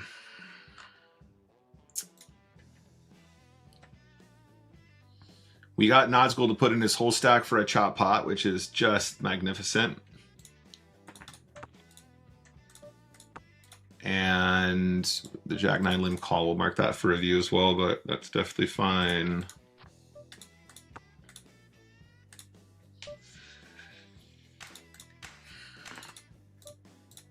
Ooh, Nazgul bets flop checks turn, huh? $100 on the left. Nazgul calls 1/3 stack ISO.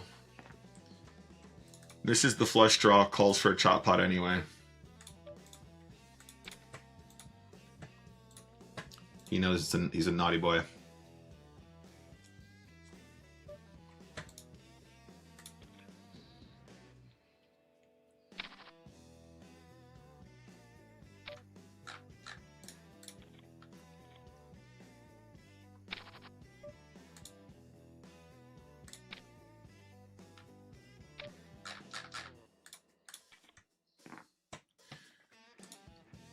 Yeah, I was actually very sad. I didn't get a chance to see Richie in Vegas. We were in the vicinity, but ultimately I ended up spending a lot of time with family instead and just didn't get a chance to sneak away.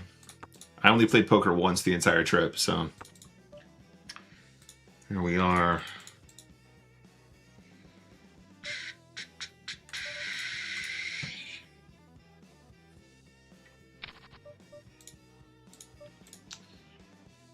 The trap ace queen here. Very playable hand in position. Ooh, especially on that flop, eh? I guess against Nazgul, I just got to bet here, just because I'm only going to get value from Jack 10, clubs, blah, blah, blah. If I check that flop, he's going to be very suspicious anyway. It's going to be hard to convince him to pay me if I don't start going right then there.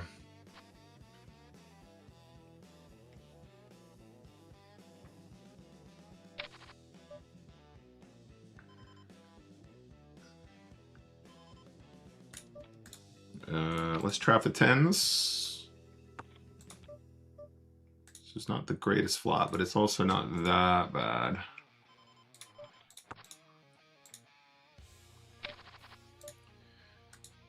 Kind of the same deal again.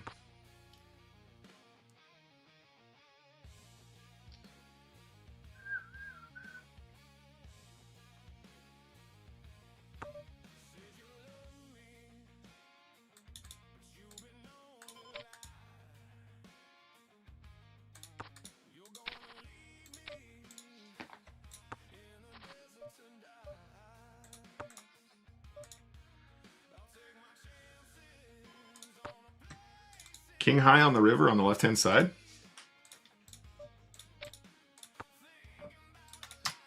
Good. We didn't actually waste any money in that one. The check raise there with the 5 deuce effective.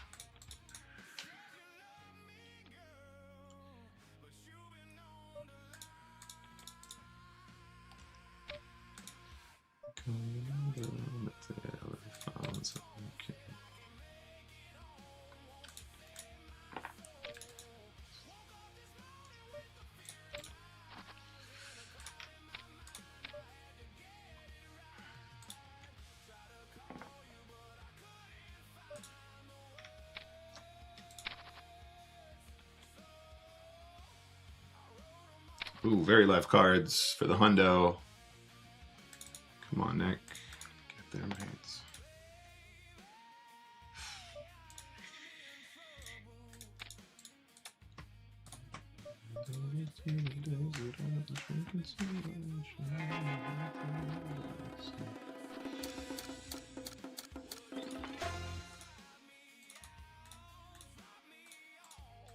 All right, next game.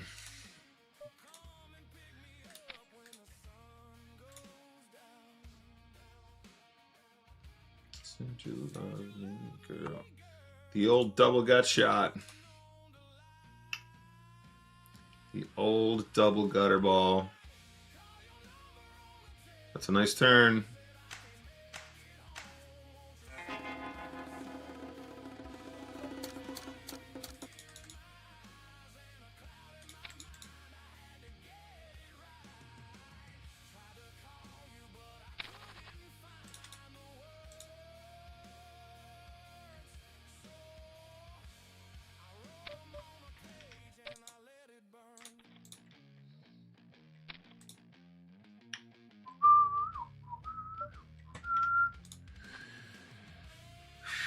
Sounds like a great trip, to be fair. I decided to take the whole summer off before a busy schedule. Winter next year. That's fair, mate. Very fair. Do not blame you at all. That's probably a great shout. Vegas is... I had a really nice time in Vegas, but it was mostly because of the people. And, you know, the group that we went with was really sweet. And for that reason, I felt pretty good about all that. Vegas itself, we all know, it's got its flaws these days.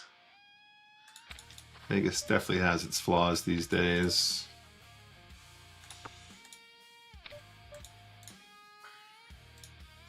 Heart, please. That is not the fucking turn, dude. This is absolutely not the turn.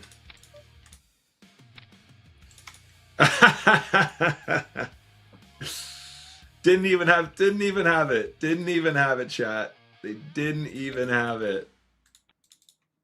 Didn't even have it until the river. Just beautiful. Look at the tiny 3-bet now as well. So you got there. Your gut shot became a boat, is what you're saying, and now you just got kings. Oh, ace of diamonds, I'll take it. Lovely chop pot on the river there, guys. Did you enjoy that one too? Absolutely stunner of a chop pot right there. Really, really, really good stuff. Truly expert. This is the pot. This is the real pot they were saving up for here. Ace Jack directly into aces. Honestly, guys, I do not know. I do not know why I do it to myself.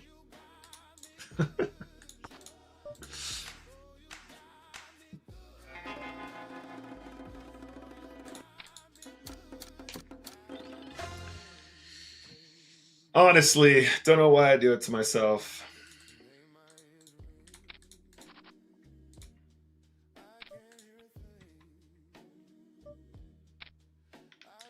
Rick is asking, did I like Pop Stroke? I love Pop Stroke. I thought it was very well done. I do think that it was a little bit like they were obviously very long greens and they sort of had a shape to them, but there wasn't as much sort of traditional mini golf obstacle kind of things, which I think is the point. I think they're trying to make it, you know, more like professional greens kind of thing. They're trying to make it, you know, if you are a golfer, they're a bit more golf-esque, the actual shape of the greens and everything like that, rather than it being really gimmicky. So I get that. But I thought the food was good. I thought the drinks were really good. I thought the staff were really good. I thought the course was really fun. I like the idea that you can just go and golf all day as well. Like, you're not just going to do a round and you're done. You can like stop and start, especially in the heat. So all that was kind of cool. But yeah, no, I was a fan. I would definitely go back. That was a nice day out, though. I enjoyed that. Or it was a nice part of that day, at least. All right, no problem, Undersea Monkey. I love you. I'll see you in a bit.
I immediately thought Top Golf Putt Putt. It definitely is that kind of a vibe for sure. Definitely, mate.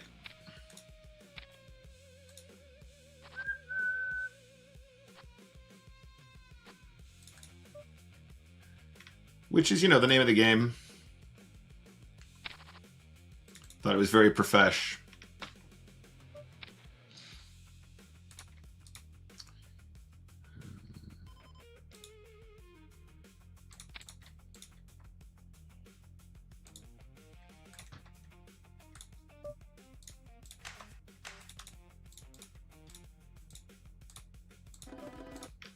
They also had one of the better Bloody Marys that I had in Las Vegas as well. They also had one of the better Bloody Marys. It was like a it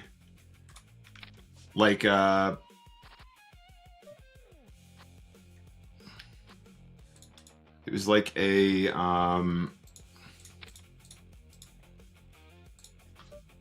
fried chicken sandwich. It was like a fried chicken sandwich with buffalo sauce. It was good. Anyway, we're playing for the 1-2-5 here on the right-hand side.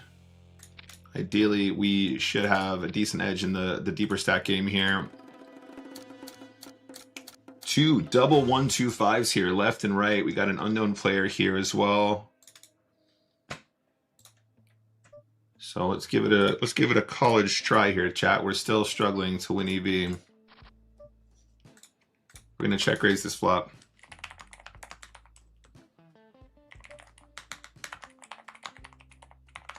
I would argue we want to check raise this with the 9-high flush quite often.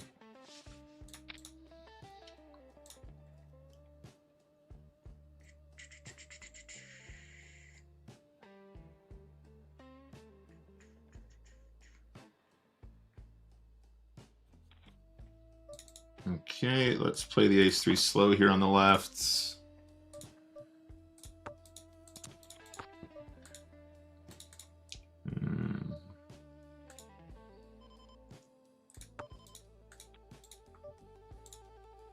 I mean, ace high is a lot of showdown here.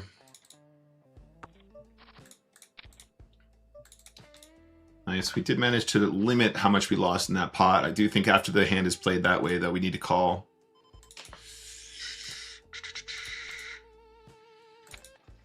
The 6 definitely can be played that way, no problem. We're not folding ace-jack here ever, though. Wish me luck, guys.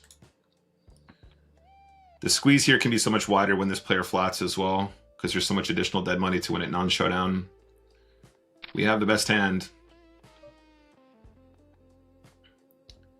Nice, very good.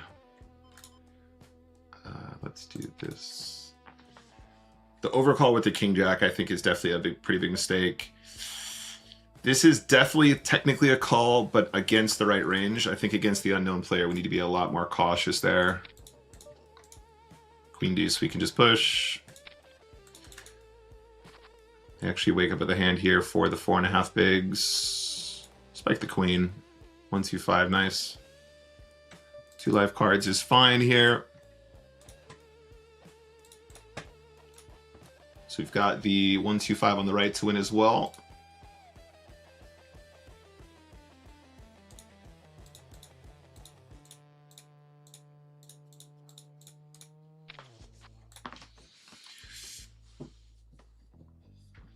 We need a Bloody Mary moat. We definitely do. That will be on the way, mate. The Bloody Mary company is also still in progress. We've definitely had to, we've paused just for a moment while we figure out how we're going to afford to do what we want to do next, but we're getting there. I'm also about to do a Bloody Mary post. I'm also about to post about my experiences with the Bloody Marys in Vegas. I have 10, 11, something like that, reviews from all Bloody Marys that we had throughout the trip, including leaving Gatwick Airport, what we had at Gatwick, what we had on the flight, what we had when we landed, what we had on the way back, what we had at the airport when we returned. All right, ace-jack for the 1, 2, 5 here, guys, on the right-hand side. This is looking good. Nice. Heads up against Leonel. This windy guy doesn't like me for some reason. He's always throwing trash all over me. Okay, jack and a 10.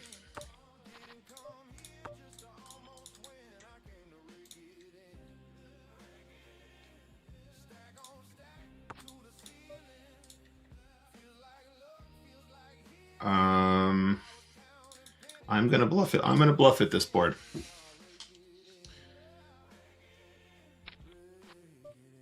I'm gonna keep bluffing at this board, guys.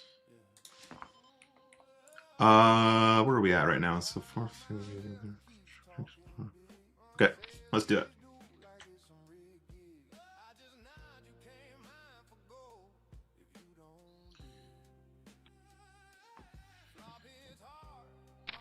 Very aggressive.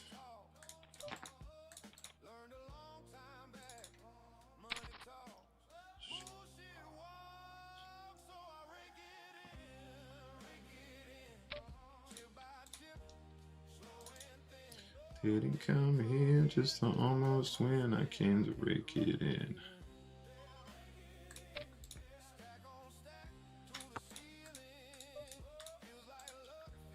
We will check raise this flop. Just like this. Obviously we'll get it in. Possibly just like this. 7-5 is whatever. We can still get called by worse 10s. Even like 9s and stuff like that might get brave sometimes. King, queen, jam. Ace 3 of spades, definitely fine to go all in here. 6 big blinds exactly is the effective stack depth. Ace 3 of spades is well within this range. 9-7 I think is good though. Well, that seems pretty unfair given the fact that we were on for the 2 double 1-2-5 takedowns. Back to the drawing board. On that flop as well, 9-7's got to do some seriously heavy lifting to win. Jesus. Nice hand though, buddy. Well done. Now we got to do some hard work here to make this work for us.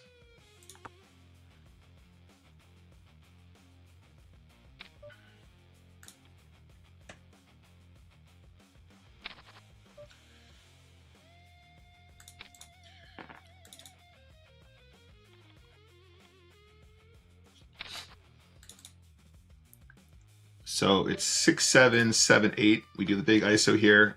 This is going to be 4.5 is fine. 4.75 I think is better.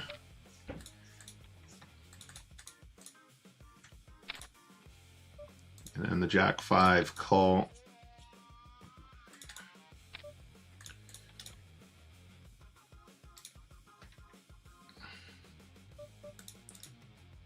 Ten deuce. Again, we're rolling this one. This is actually going to be one of our large ISOs again.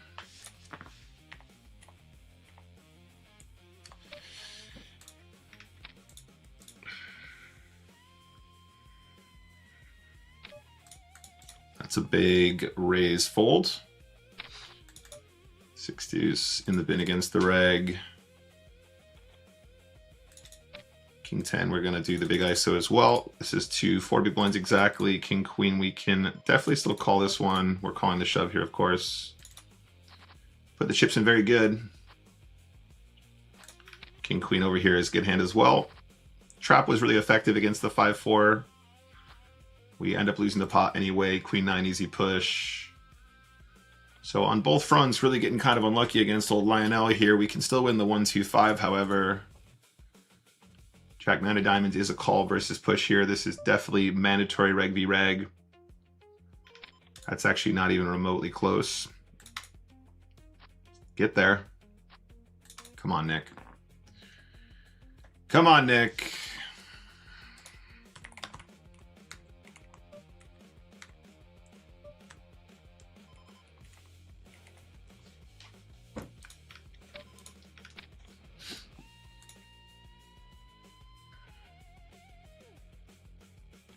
Nice. King 10 of spades running good there on the left.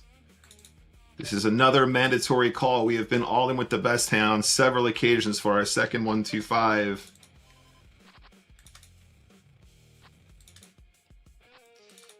Better! Thank you!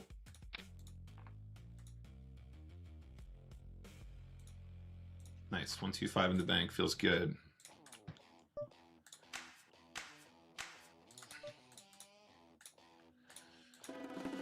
Sorry, guys. There we go. No, it's not working again.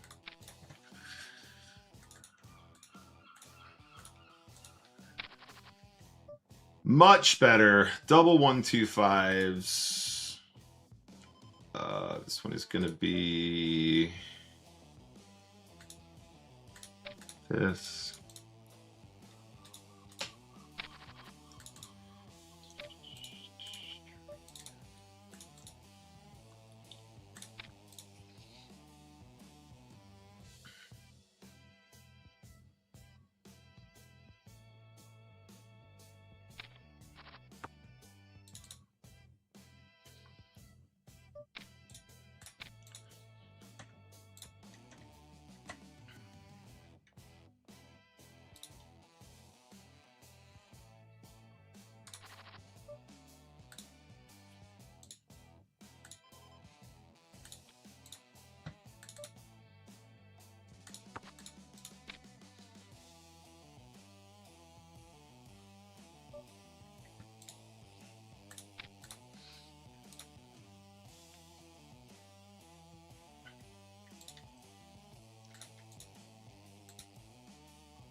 Min raise the ace king.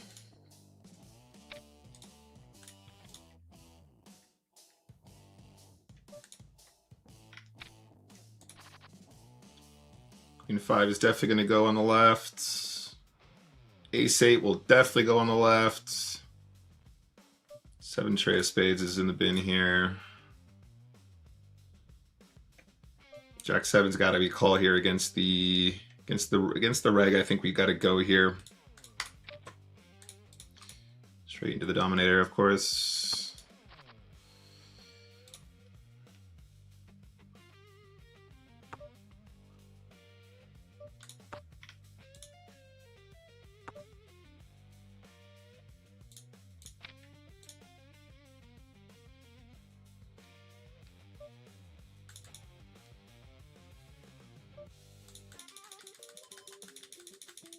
He can still call us with 2 pair on this river.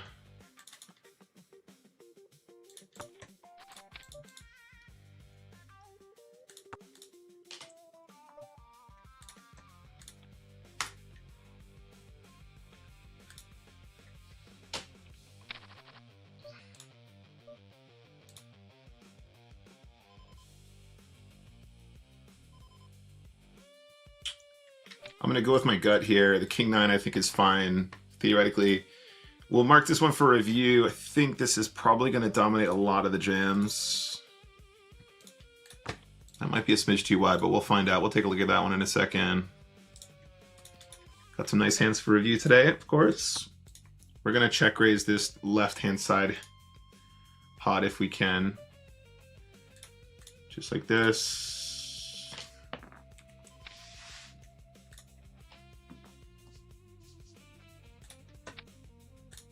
If we don't pick up any equity, we'll slow it down.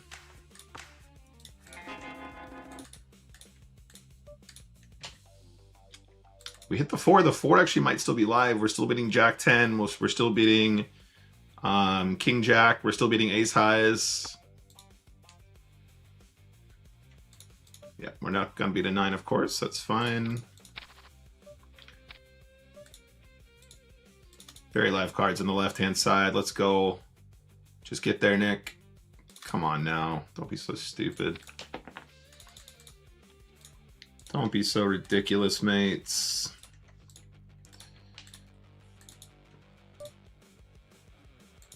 Please don't be so ridiculous. $100 on the left.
Definitely not getting that to fold, that's fine.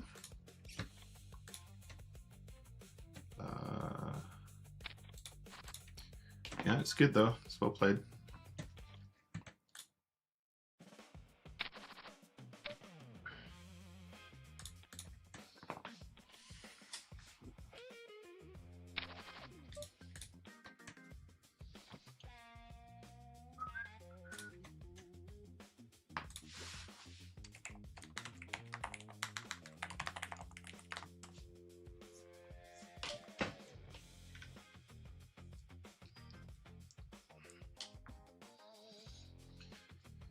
Cool.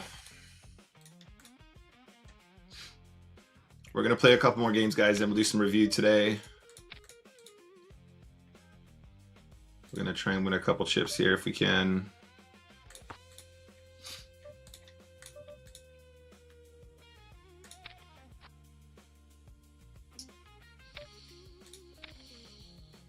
Tens, baby. Very good, very good, very good. Very good, very good. Okay, we got another hundo on the right-hand side, guys. We're playing for 100 on the left and the right again. We've already won 2 125s today. We do actually have a chance to win a couple bucks here on both fronts.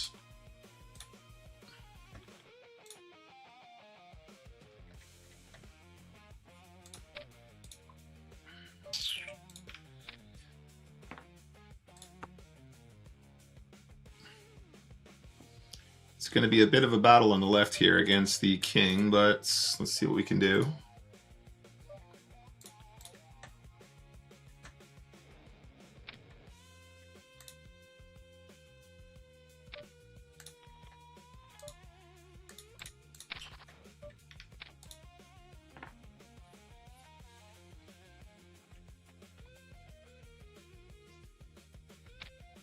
We're just going to lose the all-in here on the left.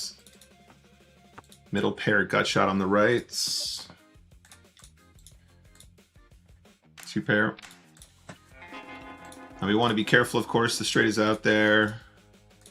Right on the table. We're not folding yet, though, for 1 big blind.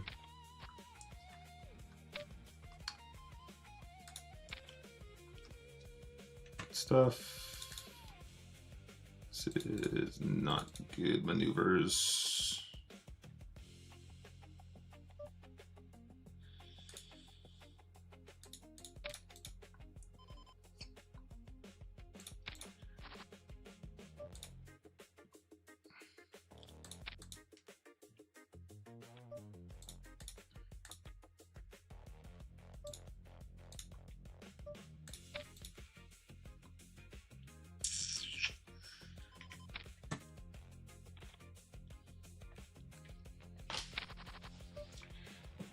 Okay, let's just keep it up here on the right, keep applying pressure.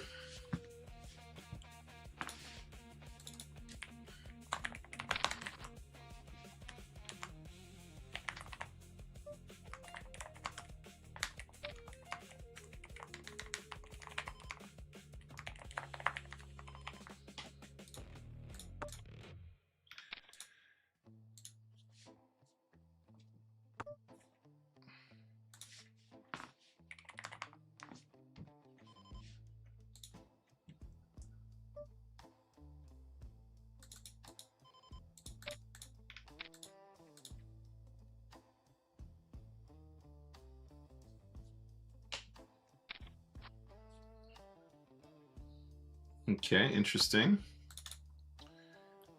Check calls big bet on the flop here, which means potentially my 7 is compromised. And that river is obviously not helping anyone.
Straight into aces as usual.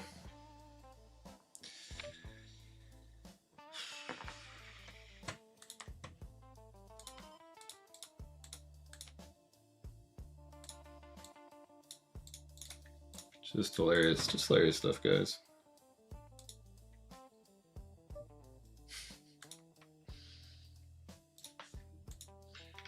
Just hilarious stuff.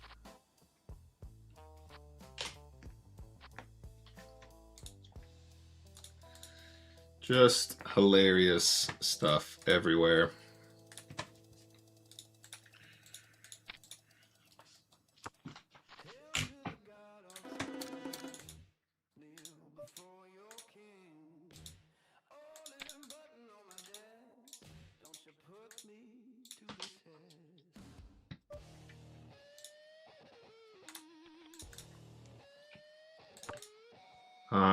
Do I triple here?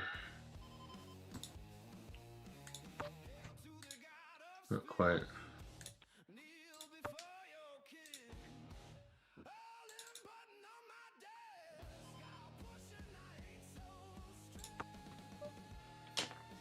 Definitely not folding a 9 here. Good check.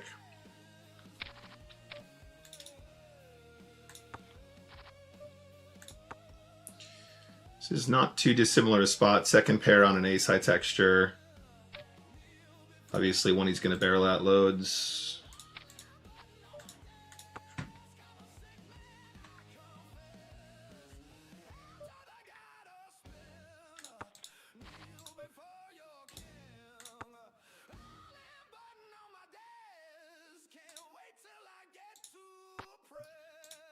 Brazilian checks. Can we catch a bluff on the river, maybe?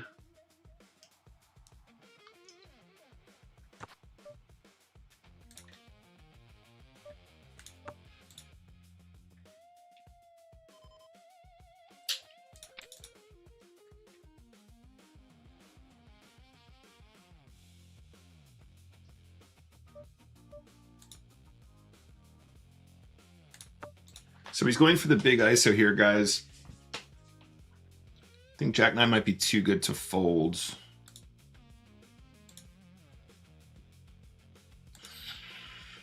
Don't know this one. I'm not going to guess. Let's just play the hand. Like that. That's fine.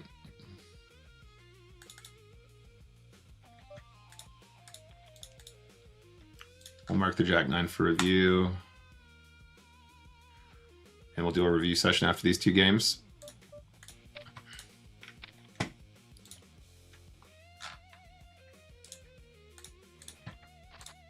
Wow, that's how we get rivered on the left-hand side, right? Oh, man. Actual comedy runouts today. All over the place.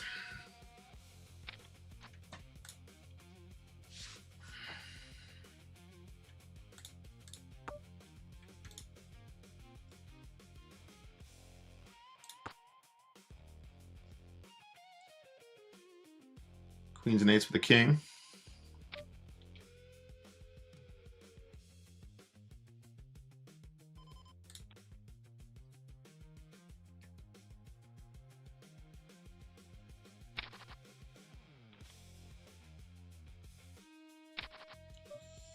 Trap sevens here. Sevens at 7 big blinds effective. For the $100. Not the best flop. We do pick up clubs on the turn.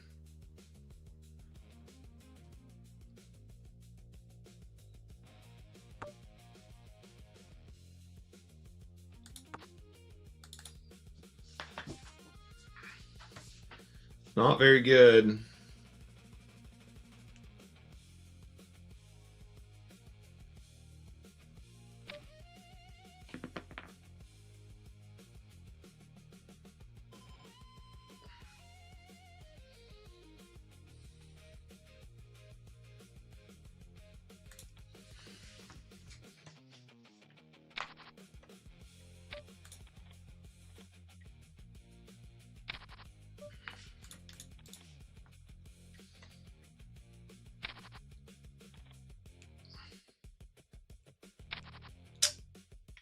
Five big blinds.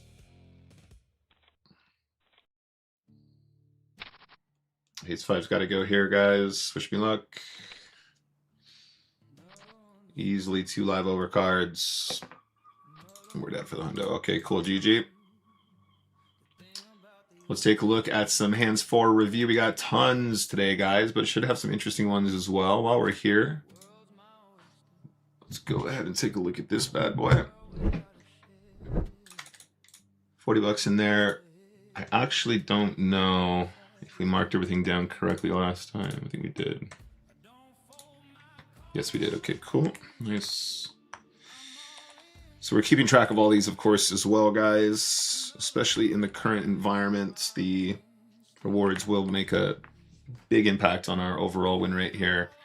I can tell you as of right now, we are still down dollars on the year, but we have recovered a fair amount from bonuses. I don't have the exact number in front of me here, but we can work it out when we do some proper looks. So we got all these hands for review today. A lot of them are going to be really, really straightforward. A lot of these hands are going to be very basic just to review. A lot of them are going to involve taking it to the streets, as it were.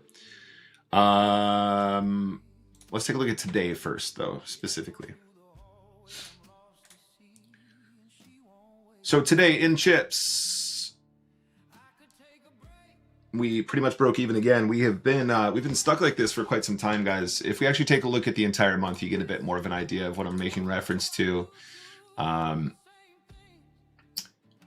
Very flat line, very, very difficult. We are definitely competing in red line in a way that I think is probably very respectable, especially considering some of the skill of the players we're playing against.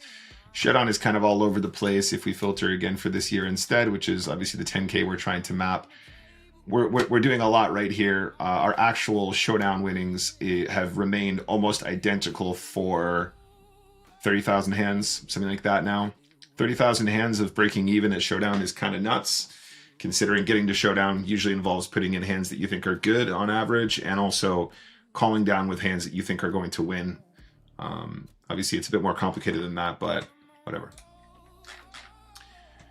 So let's just get into the hands and let's do this. Before we do that, though, let me close up PokerStars. So just in case it wasn't absolutely obvious what I just said, PokerStars is now closed. So if we're going to use any study aids or anything like that, all of that remains off and away so that we are definitely always playing within TOS, just so nobody ever gets in any trouble.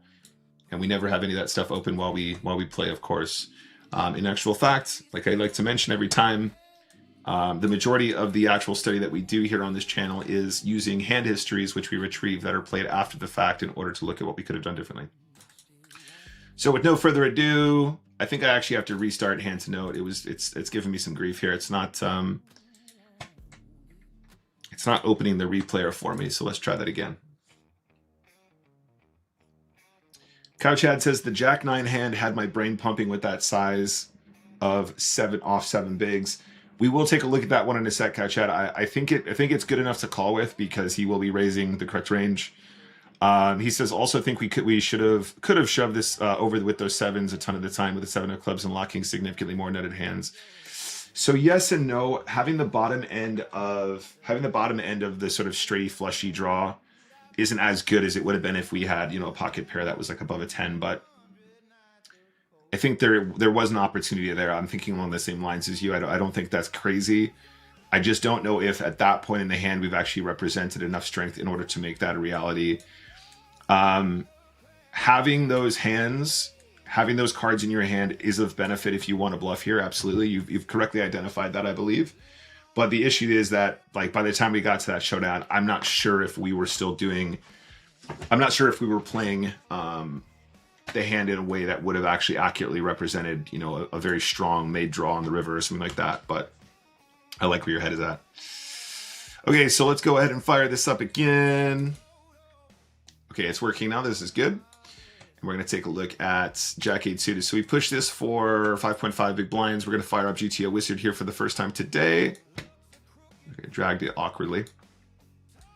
Let's actually just do this from now on. Let's make it a little bit easier to find out what we're doing. It does look a bit small on the screen though, actually. Yeah, Jack 8 suited is a push here. It's pretty straightforward. We start the hand with 5.5. We are the effective stack. We jam, we win, boom. We jam, we win. I don't know if we actually won. Doesn't matter. We made the right push. Ace 3 offsuit here. We're at 12.5 big blinds effective. We played this one as a min raise as opposed to a jam. I do believe that once we get to 11 or 10, we are going to want to start pushing the ace-3 offsuit as well as some of our stronger offsuit aces. As played, though, we min-raise, and then there's this sort of tiny 3-bet from the big blind, which is obviously very scary, and we get away from it. I'm pretty sure that we min-raise ace-deuce off. If I'm correct, ace-deuce off, ace-3 off are the two min-raises, and then everything else can be played as a push above, maybe even ace-4 a little bit. So perfect play. Just let's confirm some of those biases, right? Let's not just stop there. Let's take a look at these ranges properly. So this is the initial open. Here we go. So ace-3 off, ace-4 off. These are the hands that I mentioned as steals, and then everything above here is a push. Ace-deuce off, I believe we can still kind of include. This was at 12.5. I'm not sure if we actually have a solve for that in GTO Wizard, but for example, if we were to look at the NickWalshTV chart pack, which is available for sale on my website, images 3-way on the button, and we were to open up, say, 12. This is 12 big blinds effective on the button facing two opponents. You see what I'm saying? Ace-deuce off, ace-3 off is still kind of a steal. Once we get to 11, we're going to have to push more, and then we'll push a little bit more. Once we get to 10, it's any ace. You can see the ace-deuce off goes into this fine. If you want to be technical, you can still min-raise ace-deuce off 50% of the time to balance when you have these big pairs as well. But overall, this is good. This is what we want. This is definitely what we're looking for. So 6-3 of diamonds here.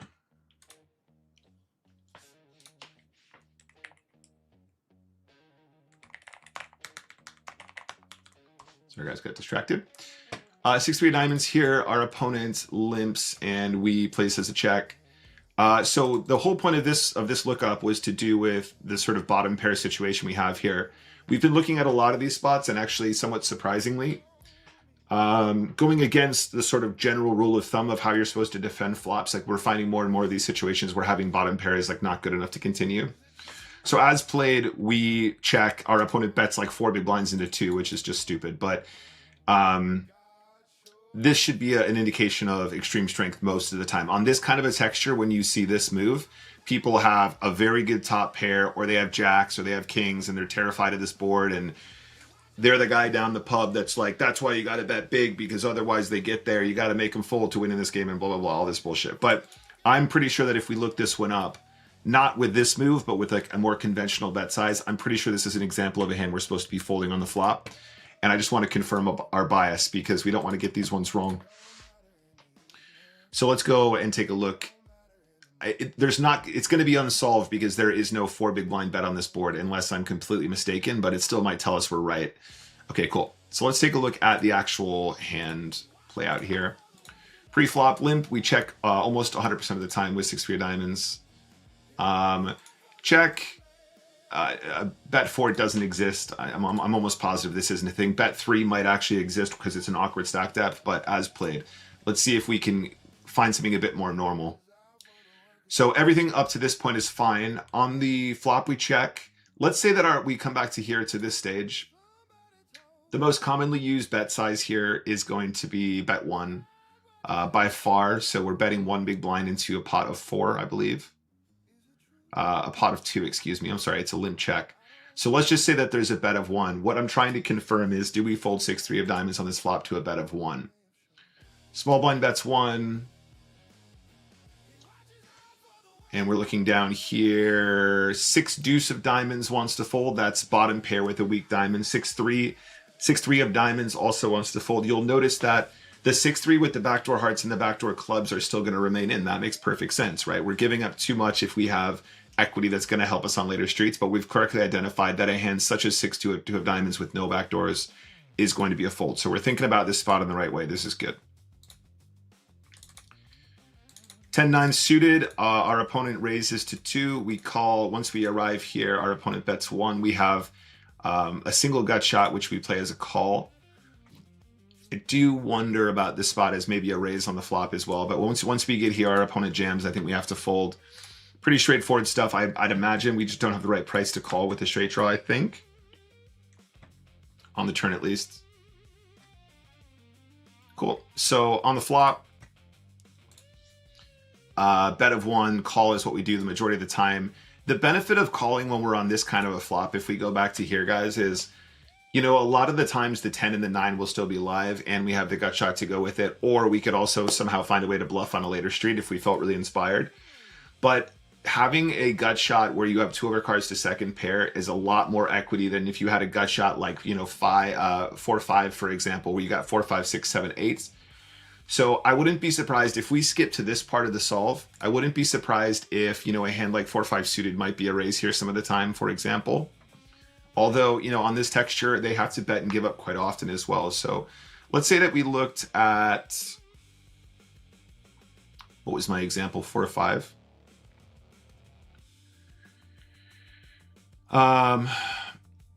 So yeah, a little sliver. You can see 5-4 of hearts is going to start thinking about doing some raising on this board. It doesn't feel like a really, really sick spot, does it? It doesn't feel fantastic for a raise. I'm just trying to understand where our raises come from. Like, so the most common raise that we have is going to be, this is mostly call anyway in the first place, which is good to know, call fold. The raises though, makes, yeah, story checks out. It'd be very weird for us to have those hands anyway in the first place, but let's not go too much further into that. The reason why it's unsolved on the turn is because you're not meant to overbet jam here. You're just meant to bet again. If I had to guess, you're probably supposed to bet like 4 big blinds or something like that. Let's see what the actual spot is. So when you're in the small blind here, a continuation bet of 3.5 is the most common size. So again, just like looking at, you know, a little bit over half pot is very common. The benefit of having this is that we do legitimately give your opponent a better price to call, but it's never enough for them to call with the draws that they have. So if you think your opponent has a flush draw, it might feel really good to just overbet jam and just deny them the opportunity to get there. But you have to remember that as soon as you allow them to make a mistake when you bet the turn, you're already winning chips from them in a better way. So if your opponent is like a complete psycho and they're never folding any draws, and when you shove, they might call with like for all their chips, that's really good. If you're playing against better opponents, what you want to do is you want to find a bet size that keeps in hands that should be folding theoretically, and then you can punish them in that way instead. But you have to kind of know your customer in order to figure out what you want to do. But otherwise, yeah, this seems like story checks out. What's cool about analyzing these spots is that we're not just questioning our plays, but we're also going, I don't think that this is really meant to be a thing. Theoretically, I also have an idea about how this hand is supposed to be played, and we're hitting the nail on the head, right? I said 4, it's like 3.5. There's actually doing reviews like this with programs like Hand to Note, where we've just played a session, we've done the responsible thing, we've marked hands as we've gone along, and like hands that we might have already forgotten about, like, you know, 10 minutes later, it's gone. We're marking this down, but we're able to do so much more additional study around both players and both ranges and both expectations, rather than just assuming, you know, oh yeah, computer says yes, GTO Wizard said yes. We can find better ways of deeper ways of studying. So the 10-9 suited here is very good. 8-6 suited here. We open shove into 2 very short stacks. So this guy's not super short, but this guy, of course, is. I would be very surprised if this is not a jam. Let's see if we got this one right, because I think it is going to be appropriate. Okay, cool. Bit too wide. In that case, before we go and look at the answer, I'm going to go out on a limb and say that 8-7 suited is in there. 8-9 suited is in there. 7-9 suited might be in there instead of 8-6. Let's take a look at the range.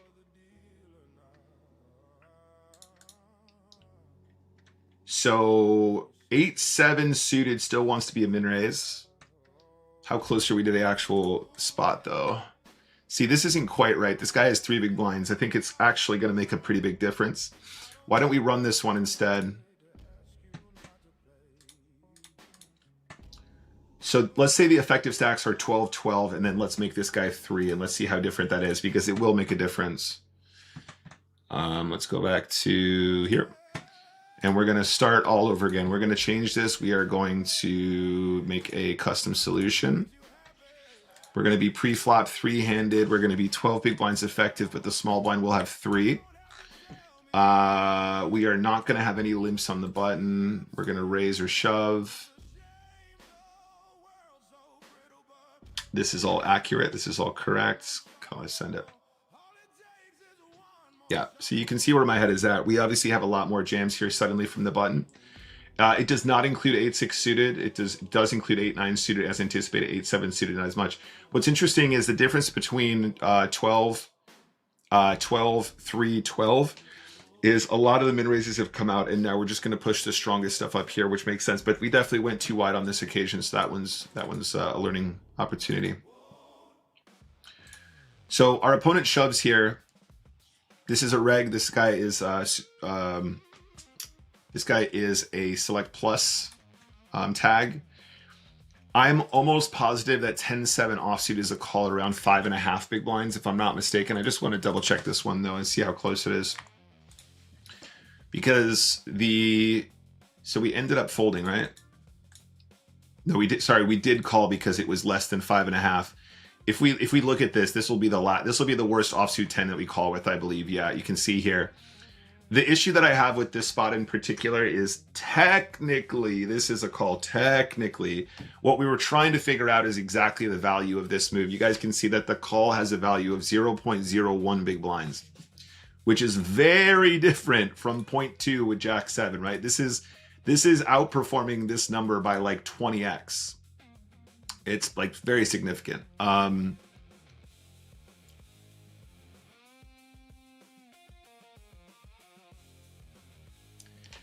Yeah, so, you know,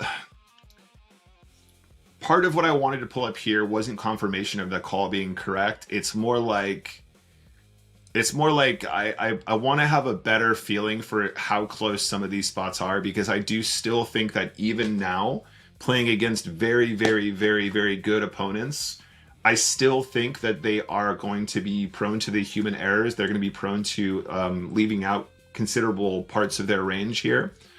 And as soon as that happens, you know, these very close spots are just not good enough anymore, like not even close.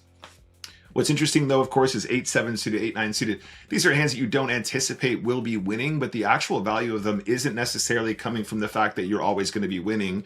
It's more to do with the fact that they just have significant equity that you don't really want to fold when you have, you know, 5.5 big blinds effective.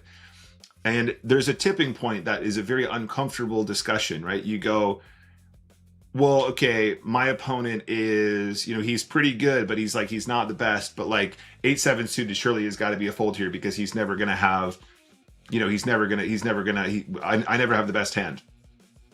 If your opponent has any of those small pocket pairs, these hands actually outperform the pocket pairs. If your opponent has ace king suited where they don't cover your suit, you know, it's almost a coin flip. The fold will generate you nothing, and you lose whatever you've already got in the pot, of course, but the actual value of so many of these spots is really to do with like how pretty they are and how well they perform. But if we're looking at, you know, the Jack deuce suited here, the Jack 3 suited, there needs to be some work done on exactly how much tighter we're supposed to be. So for example, if we wanted to run this spot again, let's do another custom solve. Let's say that we're going to be heads up. Let's say that we are exactly 5.5 big blinds effective. There will be limps. I don't know why you're being a weirdo. Just raise to 2 like a normal person. And then let's do, in fact, let's just keep it in. Let's just keep the 2 in, but it's gonna usually not use it here anyway. So we're heads up pre-flop 5.5. No rake. Okay, cool, create. So this is kind of what we're looking at. Like I said, there's almost no min raising at all. That just doesn't really exist in this solve. You're going to be shoving, you're going to be calling, you're going to be folding. Those are very common spots. So let's say instead, let's try and node lock this now. Let's say that we're going to do a little bit more folding. Let's say that our opponents aren't going to limp all these hands. Let's say that they're playing much more black and white, right? They're just going to do this. They're going to do this. They're going to just like, let's take out all the very, very funny ones. Let's say you're playing against a guy that hates to shove the offsuit queens. He might confidently do it with queen 6+. He's not going to do it with the 10s. He really likes the really pretty suited connectors, but he's never doing it with 10-5 suited or Jack deuce suited or any of this. Let's not go too crazy. Let's assume this is what the range looks like now at 5.5. I I think there's a lot of regs that probably behave like this. You know, might be a little bit optimistic in terms of like what would happen, but let's take a look at the difference now. So this was the original solve. This is all in for 5.5, which we can see as a mix of things. It's not dissimilar from what we just solved. And this is the calling range that includes 10-7 off with 0.01 big blinds edge against range. Now let's take a look at the response versus the all in here. 10-7 immediately comes out. Jack-7 immediately comes out. Pretty much all of those weak queens immediately come out as well. You know, it's pretty rough, right? I mean, as soon as we don't dominate, the calling range here is 58.7%. All of a sudden, it's down to 50.8. We lose 8% of our calls here, and so many of these become very weak. Like, I think we need to really be a lot more careful in general with the way that we call, even against regs, because I'm gonna have to do more work on this, but you don't want to give them too much leniency. I just think that the number of times that we are the ones calling and we are theoretically correct, but we're not actually winning against, you know, their ranges is very interesting. And at some point, you know, there's a big difference between playing unexploitably. There's a big difference between playing unexploitable poker where you're the first person to take action and your opponent is to take action, right? Because if their strategy changes where you have an expectation of the way that they play, that is theoretically going to be an exploit of sorts against you, right? If I think that you're going to play perfect push ranges here, and then all of a sudden you're going to take out 5% of what you're doing, then some of my calls are going to be really bad. Not really bad, but like, you know, there you go. So 10-7 off suddenly is minus 1.8, whereas the actual edge against range was only 0.01 before. So there are a lot of hands that are quite sensitive, and it should be kind of obvious, right? It should be just the really ugly hands that don't feel good to call with, right? But if we are the player who is actually playing this range correctly, the only way that they can beat us is by playing this range correctly as well. So you can almost never go wrong playing your hands like the way that you see here as the initial aggressor in a heads-up pot. But if you respond like this and your opponent is doing something that looks more like this, you have a problem. Anyway, so the 10-7 was technically a call. Well done. We get the brownie points, but I wanted to have a larger discussion and have a bit more study on that. So King 4 of clubs here, we play as the min raise. I just want to double check the initial open with King 4 suited exists. I'm pretty sure that's fine. Okay, King 4, no. Interesting. Oh, they want us to fold here. So is it King 5 plus? It's always King 5, isn't it? Yeah, it's always King 5, blah, blah, blah. Okay, cool. So we were just a smidge too wide there. Against those players in particular, I don't mind as much. So we jam Queen 3 off into a stack of 5.25.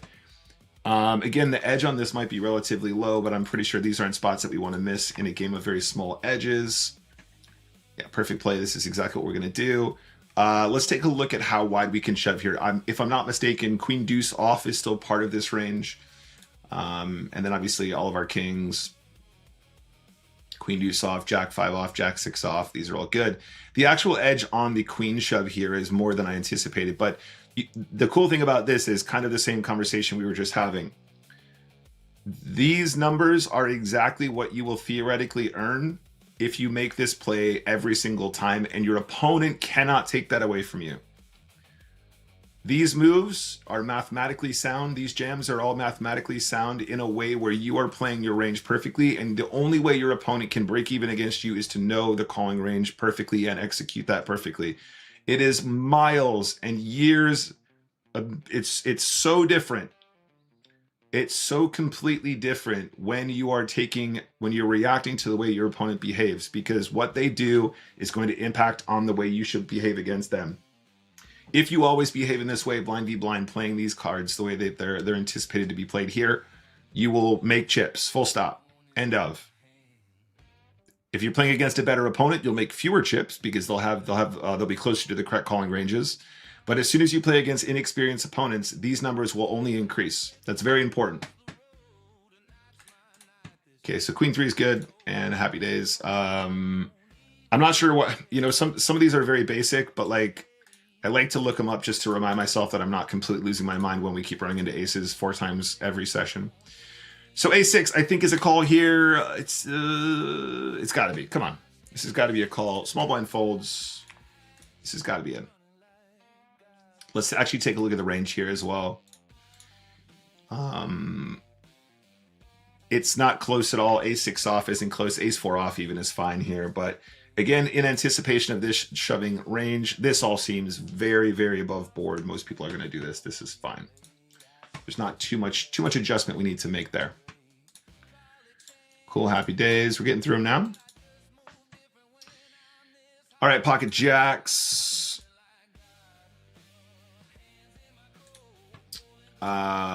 We limp, our opponent checks. We end up betting 1 on this flop. I just want to double check if we are checking or betting on the queen high flop here. I would say probably we're almost always betting, but this is a very different setup from some of the spots we've studied more recently. It's not enough just to say that the jacks are in between the queen and the 9. They're in between top pair and middle pair, so you just bet. There's a big difference between betting on a queen high board at 10 big blinds effective or 11 big blinds effective compared to a jack high board, because your opponent will have more jacks than they will have queens once it's gone limp and a check. And I don't think I'm crazy for saying that, but let's take a look. Let's see if we can confirm that in some way, shape, or form. So on the flop, it's going to be a split. Like I said, some checking, some betting is fine. What I would love to do, however, is I would love to take a look at the spot where the board is slightly different and it comes, let's say it comes jack high and we have a hand like pocket 10s.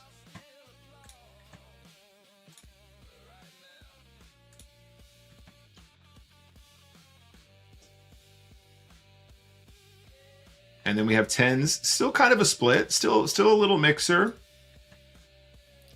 10s wants to bet, you know, 1 big blind quite often. Pretty similarly all around. This is slightly different as well because it's not just in between the jack and the 9. We also have the backdoor straight draw as well. But some check, some bet seems fine.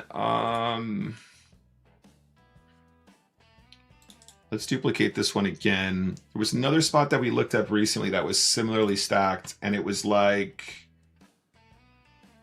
it's like jack 7 5, and then I think like the 8s, the 7s, 8s, 9s. The 9s wanted to check a fair amount. The 10s wanted to check a fair amount. Okay. In any case, this is all approved. This is fine. Happy days. There's some wider questions I want to ask there, but we can think about that another time. So jack 10, we put in this steal for 3 big blinds. Our opponent calls. We arrive here. I bet big. I believe when we have this sort of 2 over cards, the 9 gives us more, like a lot more equity on the turn, and it comes 5 3 8 rainbow. I think we get lots of folds by betting bigger here, but let's see if the size makes any sense at all, or if I'm just making this up.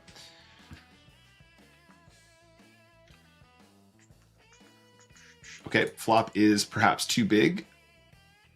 Okay, we're not completely crazy here. We ended up betting 4, bet 3. So it is still kind of big bet, but we've gone maybe 1 pip too high. So 1 big blind extra, but you can see our head is in the right place. So we're not just going for a 1.5. We're not going for a 2, but the large size does make sense here. We've gone a smidge too big, but I'm glad to confirm that we're still doing that one pretty much right. I just want to double check the move here. So this is what happened, guys. There's a steal for 2.25 big blinds. I think queen 5 has got to defend. This is more or less a min raise. You know, we're in position. We're in absolute position against the player who's in the small blind here, so we call. When they bet big here, I would anticipate that we're just going to get all the chips in here a lot of the time. The benefit of being all in here is, you know, threefold. Number one, if we are all in with a hand like jack 10 or 9 10 or something like that, you know, we've got this sort of gut shot move where we can potentially get some folds. We have the clubs potentially that we want to jam. Being able to shove a hand like 4 or 5 of clubs here and know that we're actually going to get some folds after they put out this much dead money, I think is very beneficial. But in the same vein, we probably have to do the same thing when we have a hand like queen X. Let's see, and let's see if any of that makes any sense. Cool. On the flop, it's close, so they seem to think what we're doing is probably okay. The all-in is not the line that they take here, but you can see the EV is quite similar. I mean, it's there's some gap there for sure. As played, I would say Queen 5, no club when your opponent bets big as a live exploit against, not against live players, but against real players. I think what we're doing is still going to be good here. Ace 3, we shove versus limp. I think this is going to be fine. Our opponent just has Ace King because whatever. I think the weakest Ace X combos are jams versus limp, though. Okay, pre-flop they want us to check. Okay, never mind.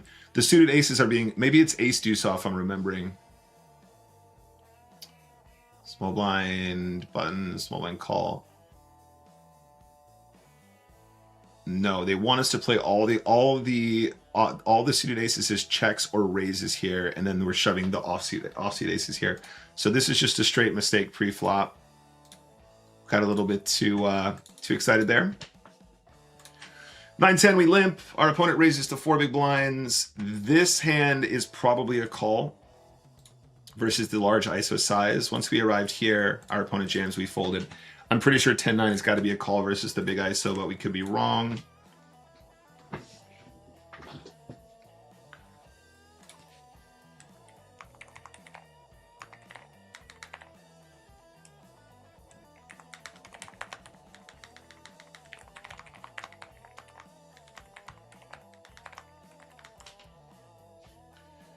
Yep, so it is the defend. Let's take a look at this range. It's a very awkward one because a lot of people don't know this is a thing, but when you see your opponent raise to 4, this is our defense range. I don't know why they get blacked out like this, but these are just folds, guys. Just ignore the weird coloration here. See if it fixes it. It doesn't. So yeah, 10-9 is part of the call, 8-9 is part of the call, Jack-10 is part of the call. These sort of pretty hands that are, you know, up here make sense. And then we're actually going to end up shoving a lot of our really pretty stuff that wants to just get the rest in right here, right now. But the 10-9 defense is correct. Pocket sevens, we went for a large ISO. So this was a request from Aquarius, I believe.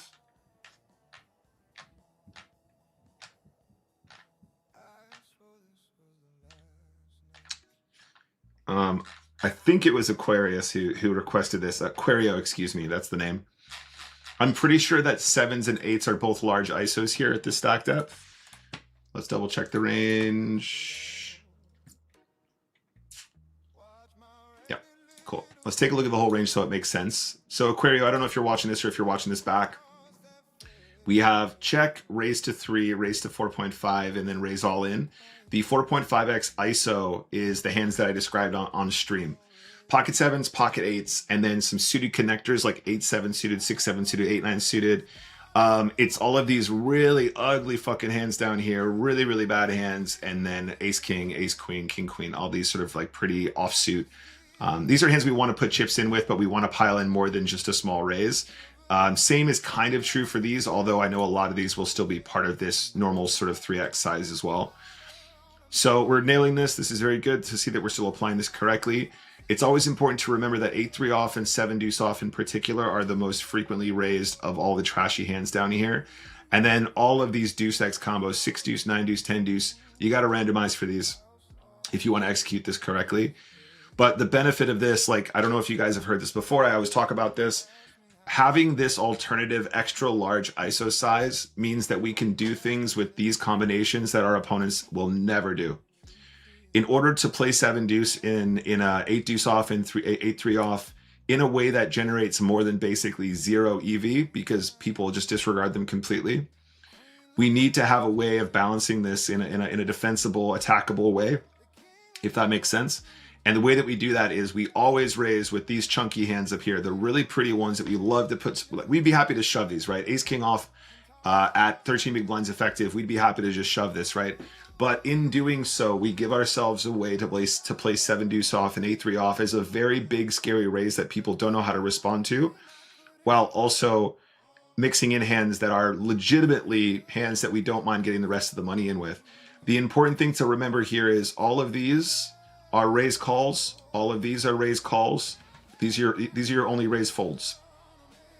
And also your opponents will really struggle to play the correct range against this as well. Even very good players are not doing this very well, including myself.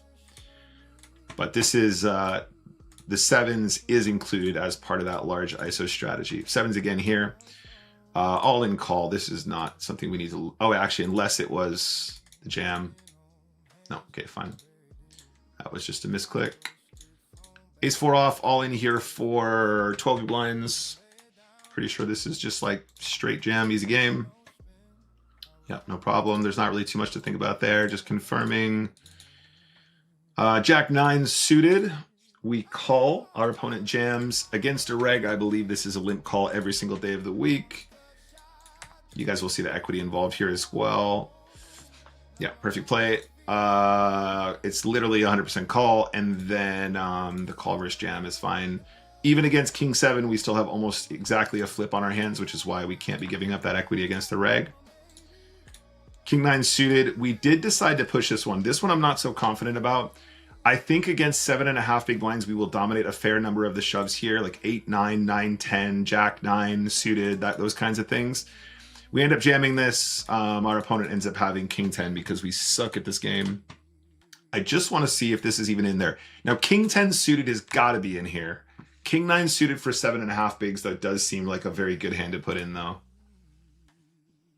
Yeah, never mind. We're just a genius. We're just a very misunderstood genius. While we're here, why don't we take a look at the actual EV of this one as well, just to see how close we are. Because this one doesn't feel close to me at all. This one actually just feels like a good spot. If we look at all in here, King 9 suited is a push. It's good. It's 0.22 big blinds here. This isn't close. So if this is good, it's good that we are including this. It's also good that we're recognizing that it feels good. And usually the way that one becomes better at feeling, hand reading, you know, like as though it's like some sort of mystical art, is studying, confirming our biases, confirming what a range looks like, confirming how wide we're supposed to go in these spots, and then just drilling and drilling and drilling and drilling and drilling. And by doing so, what we end up doing is, you know, starting to get a visceral sense of when things are going to be advantageous for us in the game, rather than always relying on getting everything 100% right all the time, just purely by like logic. We limp, our opponent raises. This one feels really close again. This is not dissimilar to the spot we just looked at. This is the big ISO size. So he starts the hand at like 9 big blinds effective. So 3.5 here I think is very common. I think 3 is also acceptable. I don't know if Jack 9 is a hand we're supposed to defend though. So we want to confirm this one. It feels like it's really close. Yeah, the preflop is going to be a mix of call and jam. What's interesting about this is the all-in aspect. So when we're looking at this range, if your opponent is executing this correctly, what ends up happening is your opponent will actually still raise fold a lot of the hands that they do this with, if they're randomizing it correctly. If you get this wrong, you still have considerable equity against ace, queen, ace, king, king, queen. Sometimes you'll get this in and they'll have 8, 9 suited or 7, 8 suited. We were just looking at that, or we'll have 2 of our cards to 7s or 2 of our cards to 8. So there's a really interesting dynamic here where this hand performs particularly well against the range that in question. So let's take a look at that. This is large ISO, and then suddenly like the Jack 9 offsuit is going to be, you know, partially an all in here.